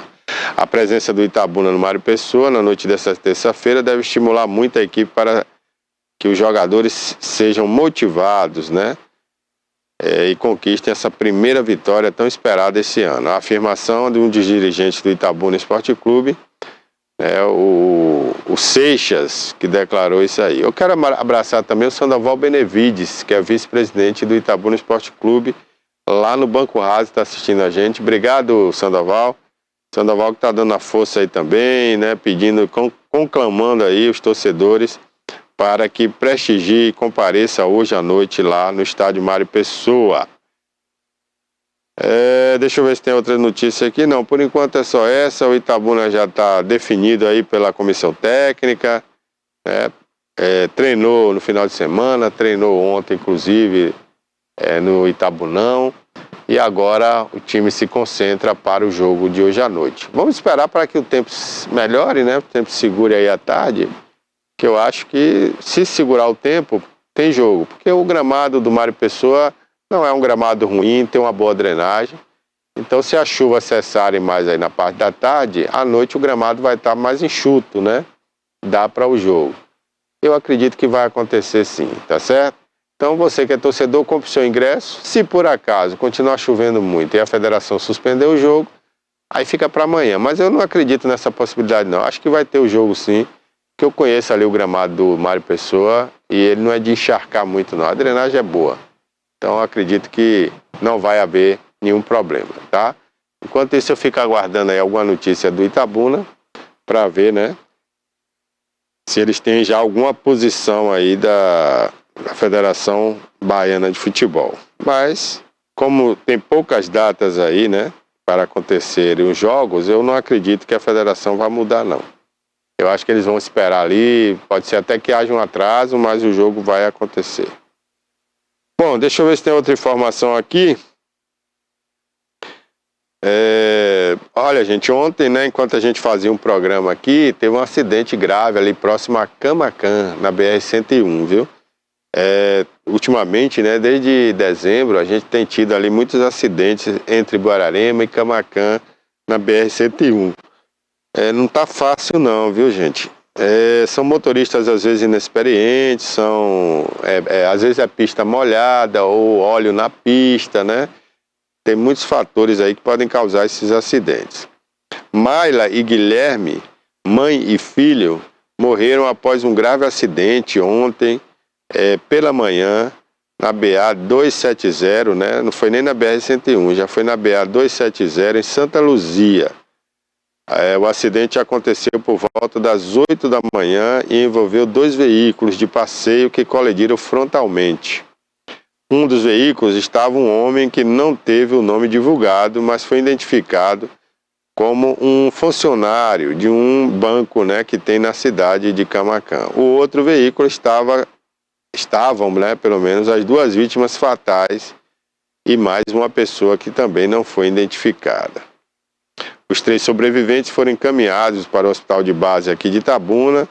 O estado de saúde deles ainda era desconhecido até a noite de ontem. Então a pista da BA-270, né, ela dá acesso à BR-101 e ficou interditada algumas horas depois desse acidente. As vítimas fatais estavam nesse veículo aí, Gol branco, né, que teve boa parte da sua carroceria danificada e destruída. Acidente gravíssimo e lamentável, viu? Então a gente alerta, né?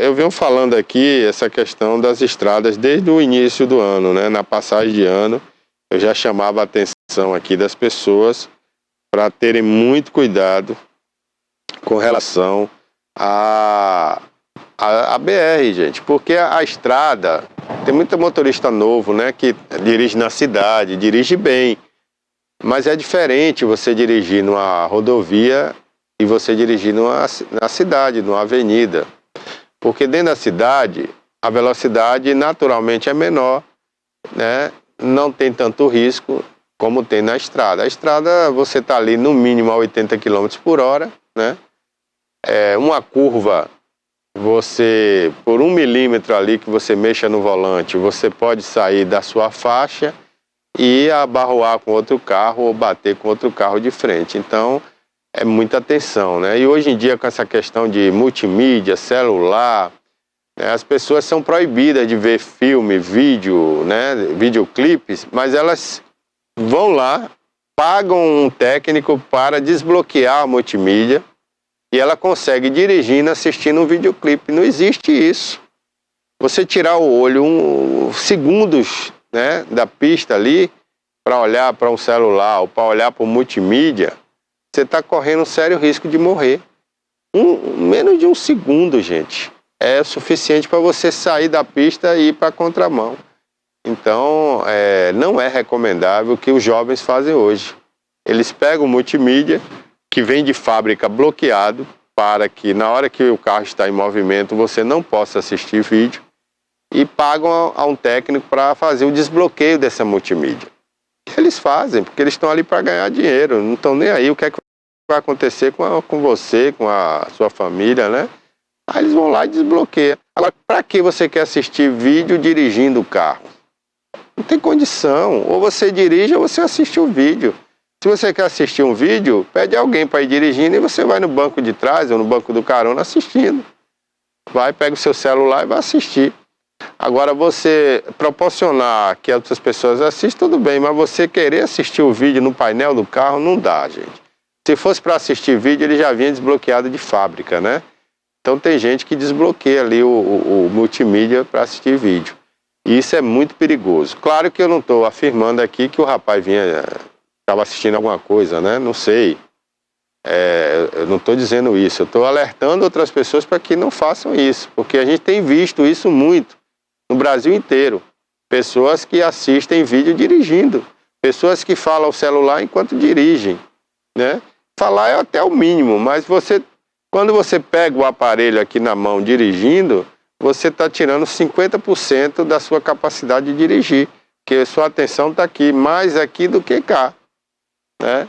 Então você está colocando em risco a sua vida e a vida de outras pessoas inocentes, que não tem nada com a sua irresponsabilidade, né? Agora, se você tem um multimídia, você está no telefone só ouvindo ali, dirigindo e falando com outra pessoa, aí tudo bem, porque conversar não é problema nenhum, desde quando você não tira a sua atenção da pista e do volante, né?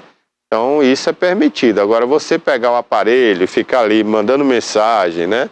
O preocupado aqui em ligar, não. Aí você está realmente querendo morrer e ainda causar a morte de pessoas inocentes. Então vamos ter cuidado, vamos ter atenção, não façam isso, né? Hoje até pessoas de moto, gente, a gente tem visto aí nas estradas, nas ruas, né? Fica com a mão só no guidão e a outra no celular. Gente, isso não dá, não dá. Nem em carro, muito menos em moto. Então você tem que ter muita atenção ao volante, se beber, não dirija. Se estiver viajando, não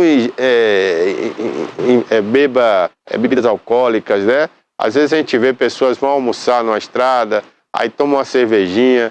Gente, aquilo bate um sono depois do almoço, já natural. Se você não beber, só almoçar numa viagem, né? Depois do almoço, se o sol estiver quente, se o carro não tiver ar-condicionado, vai bater um sono doido. Imagine se você acabar de almoçar e tomar uma cerveja. Aí é que vai dar sono mesmo. Então, eu, por exemplo, já tive amigos que quase perderam a vida, né, em acidentes assim na estrada depois do almoço. Então é muito perigoso. Não beba. E se almoçar, coma uma comida leve. Você que vai dirigir, não enche o estômago demais. Porque, gente, o corpo humano, né, ele é muito inteligente. E ele funciona independente da sua vontade. Se você se alimenta muito, o sangue sai da cabeça e se concentra no estômago para trabalhar aqueles alimentos. Então isso dá sono, é um processo que dá sono, né? Por isso que no almoço você tem um período longo aí de 2 horas para almoçar e descansar antes de ir para o trabalho, porque é o tempo que seu estômago trabalha. Por isso que tem pessoas que trabalham, comem de qualquer jeito e passam mal, depois adoecem, porque ele não dá tempo do estômago trabalhar. Então você dirigindo, isso ocorre naturalmente, você está ali sentado, seu estômago está trabalhando para digerir os alimentos, né? E o cérebro tem que trabalhar menos porque recebe menos sangue, menos oxigênio. Então aí vem o sono. E se você ingerir o álcool, pior ainda. Aí fica mais difícil. Então a gente recomenda, aconselha, vamos ter cuidado, vamos evitar acidentes. 1 segundo é muito tempo. Menos de 1 segundo, menos, frações de segundo você sai da estrada. E se você comer faixa na estrada, aí, meu amigo, já era. Porque se você bater num caminhão, num ônibus, é fatal. Vamos ter muito cuidado, vamos evitar acidentes, tá certo? Fica a nossa dica aí para você que dirige, para você que pilota motocicletas, né? Ter cuidado nas estradas, principalmente. Por falar em veículos, gente,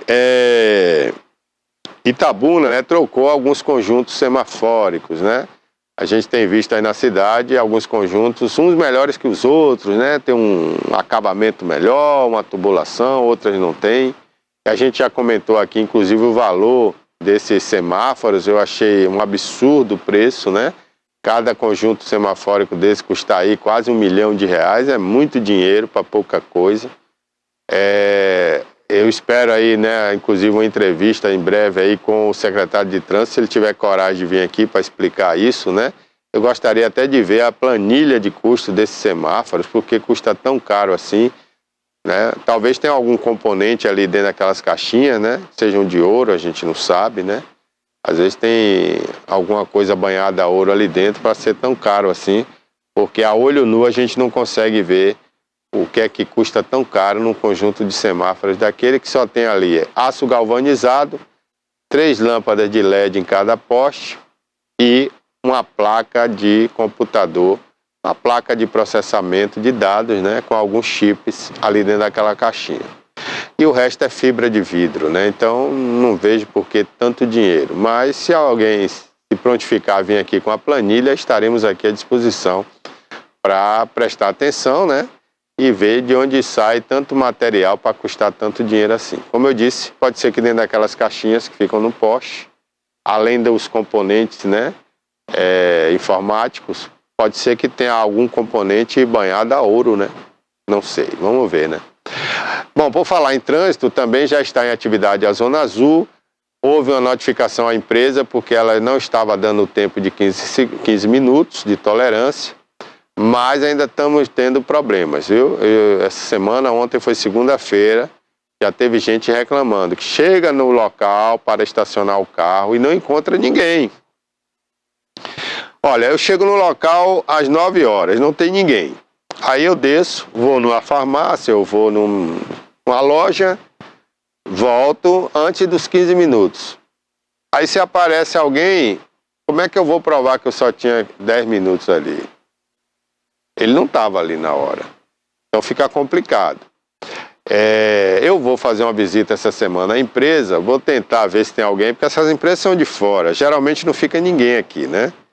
Eles só vêm aqui pegar o dinheiro e levar para outra cidade. Então eu quero saber deles quantos funcionários eles vão contratar para trabalhar nessa Zona Azul. Porque se eles não colocarem ninguém, vai ser o mesmo problema da empresa anterior. E a empresa anterior deixou a cidade, foi cancelado o contrato por causa disso.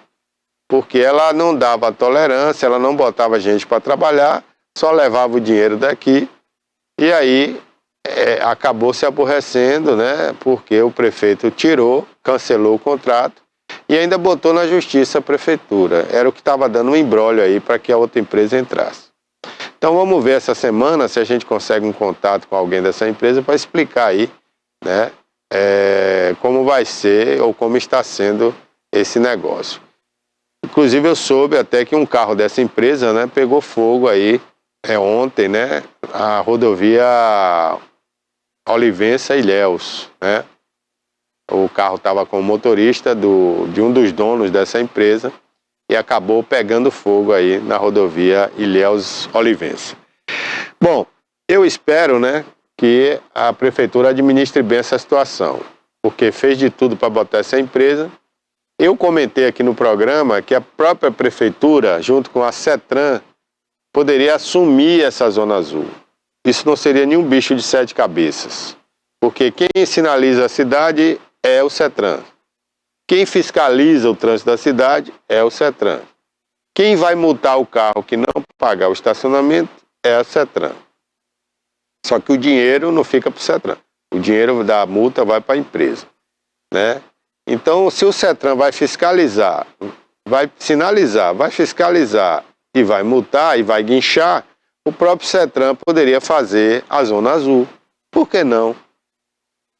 Se essa empresa não quer contratar funcionários, a própria prefeitura podia fazer a Zona Azul. Por que não? A única desculpa da prefeitura para não assumir a Zona Azul é a possível contratação de funcionários, porque ela não pode fazer isso sem concurso público. Mas se a empresa não vai contratar ninguém, a prefeitura também poderia fazer sem contratar ninguém. Que a empresa vai usar os funcionários da prefeitura para fiscalizar. São os funcionários da CETRAN. Então, gente, chega a ser engraçado, né? Agora, no final do mês, a empresa bota o dinheiro no bolso e leva lá para outro país, para outra cidade, para outro estado, né? A gente não sabe nem para onde é, porque a gente não conhece os donos, não sabe de onde são. Então isso aí é um assunto muito sério, é um assunto para a gente debater aqui, discutir. Não sei se o secretário de trânsito seria a pessoa ideal para a gente discutir isso, né? Talvez ele não tenha esse entendimento, aí teria que ser uma pessoa com a capacidade intelectual melhor, o prefeito, alguém que mande mais, ou um vereador, né, para saber até que ponto a CETRAN poderia assumir essa Zona Azul e a gente deixar de tirar dinheiro daqui para ir para outra cidade. Itabuna já é uma cidade quebrada. Às vezes, gente, às vezes a gente vai numa loja, num comércio, para falar sobre publicidade e dá pena conversar com o comerciante. O cara chora horrores, tá sem dinheiro, tá quebrado, que a situação tá difícil, que não tem gente no comércio e realmente o comércio está parado. Aí as poucas pessoas que vão ali comprar alguma coisa, aí vem uma empresa e pega o dinheiro dessa pessoa que está estacionada ali, R$3, R$6, e você arrecada ali durante o dia, né? Digamos, R$100 mil, R$200 mil no trânsito, e leva esse dinheiro embora de Itabuna, você vai tirando mais renda da cidade. Então é uma questão lógica, questão de raciocínio, né? Acho que o município poderia ter assumido essa zona azul. Ou então, fazer uma parceria com a Associação Comercial de Itabuna ou com a CDL e essa entidade assumir a zona azul. Ficava aí com 60% da renda e 40% ia para o município. Não era melhor? O dinheiro ia circular aqui dentro da própria cidade. Às vezes a gente dá ideia e as pessoas não querem as nossas ideias, né? Elas querem fazer do jeito delas e aí dá nisso que está dando aí. E a Zona Azul continua dando problema, aborrecendo as pessoas na rua, a imagem do prefeito ficando mais desgastada, a sua rejeição aumentando ainda mais, né? E a coisa vai ficando difícil cada vez que chega mais próximo das eleições, né? Então, eu não sei como é que vai ficar essa situação, espero que se resolva, mas tirar a empresa nessa altura não vão tirar. Porque ela ganhou a licitação, tem um contrato, o contrato tem que ser cumprido, né? E a não ser que ela venha falhar e dentro do contrato tem alguma cláusula que diga que em caso dessas falhas a prefeitura pode rescindir o contrato. Fora isso, não tem como cancelar. Então, durante aí 3, 4 anos, essa empresa vai ficar aí, tirando o dinheiro de Itabuna, levando para outro lugar e em contrapartida não dando nada em troca, né? É uma pena, é lamentável que os nossos políticos não tenham a visão para enxergar isso que a gente enxerga daqui. Por falar em políticos, estamos no ano da eleição, né, já estamos chegando aí no carnaval, e depois do carnaval, como todos sabem, né, já é de costume, a campanha eleitoral começa para valer. Os candidatos começam a ir para os bairros, pedir voto, conversar com os eleitores, né, principalmente aqueles pré-candidatos à prefeitura, que vão para o embate aí. Nós temos esse ano alguns candidatos novos se apresentando, né? Temos o Isaac Neri, que vai ser a segunda vez que ele concorre, né? E a primeira vez já foi bem de voto. Teremos aí o Frederico Vespa, que esteve aqui dando uma entrevista. Temos o Chico França, que é engenheiro, também pela primeira vez entrando aí nessa política, né? De candidatura à prefeitura de Itabuna. Então são nomes novos aí, mas o eleitor de Itabuna anda meio desconfiado de nomes novos, porque nas últimas apostas feitas com Azevedo e feitas com o Vani, não foram experiências bem sucedidas, principalmente a do Vani, né? A do Azevedo ainda foi melhor, porque o Azevedo é uma figura bonachona, uma figura bacana, né? Tava ali na rua todo dia com o eleitor, mas não foi assim tão marcante, né? E a do Vani foi mais decepcionante para o eleitorado. O Vani deu azar também, né? Perdeu os pais, teve uma série de problemas familiares ali, né? Transtornos familiares que atrapalharam a sua vida e acabou que o Vani não estava muito focado ali na administração, né? Uma pena. Foi uma pena porque acabou estragando aí a gestão do Vani. O Venceslau, que era o vice, né, acabou, pela sua experiência, também influenciando muito ali na administração, né. Nós tivemos aí outros fatores também ali dentro da prefeitura, né, de outras pessoas que manipulavam o jogo ali e acabavam mandando mais do que o prefeito. Então isso causou no eleitorado, que observa tudo, que sabe de tudo, uma certa desconfiança e decepção com novos candidatos inexperientes, né? Foi o que inclusive fez voltar o experiente prefeito da época, Fernando Gomes, saudoso Fernando Gomes. Dessa vez houve também uma nova experiência, que foi com Augusto Castro, e até agora o eleitor está se mostrando também um pouco decepcionado com Augusto, né? Por isso que ele está tendo uma grande rejeição. Então o eleitor, ele anda assim meio ressabiado quanto a essa questão do gestor de primeira viagem, né? Então, eu aconselho aí aos pré-candidatos a passarem para o eleitor uma confiança aí na parte administrativa, na parte gerencial, né, na parte executiva. O eleitor vai precisar ter essa confiança nesses novos candidatos que se apresentam aí para disputar as eleições em Itabuna, né? Como eu disse, no momento tem 3 aí, né, que estão pleiteando aí essa vaga, que é o Frederico Vesper, que é novato na área. Nós temos aí o médico Isaac Neri. Nós temos o Pancadinha, que de vereador passou a deputado estadual, né, e agora quer ser prefeito, o Pancadinha. E tem também o Chico França. Então esses são os novatos, né, que se apresentam aí. Querem ser a mudança na política de Itabuna, mas para isso vão precisar mostrar mais confiança, passar essa confiança administrativa para o eleitor. Senão, não vai ser nada fácil. Bom, gente, o tempo está acabando aqui, né? Estamos chegando ao final do programa. Eu queria lembrar para você que essa época do ano tem crescido muito o número de pessoas infectadas pelo Covid, né? O Covid não é mais aquela doença que assusta, porque houve naturalmente aquela coisa do rebanho, né? Quando você vacina o rebanho e o rebanho está vacinado, né? Então a doença diminui, ela é menos agressiva, ela é menos fatal. Então a Covid agora está vindo de uma forma mais fraca, mais branda, né? Ela é considerada uma gripe forte, uma gripe média, ou até uma gripezinha, como diria o Dr. Drauzio Varella.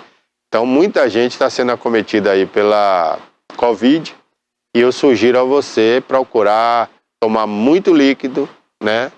Usar máscara para evitar passar para outras pessoas e se precaver, né? Se você ainda não pegou a Covid, se precavenha, use máscara também, se possível, se você quiser, e evite o contato, né, pegando em pessoas, porque isso pode transmitir o vírus da Covid. Outra coisa também, depois de uma chuvinha como essa na região, o sol vai voltar quente. E aí vai ficar um ambiente também propício à dengue. Então a gente tem que ter muito cuidado com criadores de dengue. Vamos tampar caixas, locais onde tem água parada, vamos esvaziar esses locais, né, para evitar criadores da dengue. Apesar de já termos agora a vacina para dengue, mas ela não chega para todo mundo. São poucas as vacinas, né, para atender aí aos vários municípios do Brasil. Então, vamos nos cuidar, vamos evitar aí lugares com águas paradas, vamos esvaziar. Se você passar num local, ver um recipiente com água, principalmente, e agora não tem esse negócio de água limpa e água suja não, viu? O mosquito ele se cria em qualquer água, pode ser suja, pode ser limpa. Então vamos esvaziar. E fica a dica para as prefeituras aí, né? Você vê que Ilhéus aí a gente mostrou cheia de água, Itabuna também está chovendo muito. Depois dessa chuvarada, a prefeitura vai ter que mandar uma equipe passar por aí, né, e tirar a água das poças, e às vezes tem buraco na rua, fica a água empoçada ali, tem rua que não passa carro, então o mosquito vai se criar ali, né? Pneus velhos, locais onde ficam recipientes de água, tá bom? Fica a dica aí para os moradores e para os municípios, as prefeituras de cada cidade respectiva, administrar bem aí e limpar, né, esvaziar os reservatórios de água, possíveis criadores da dengue.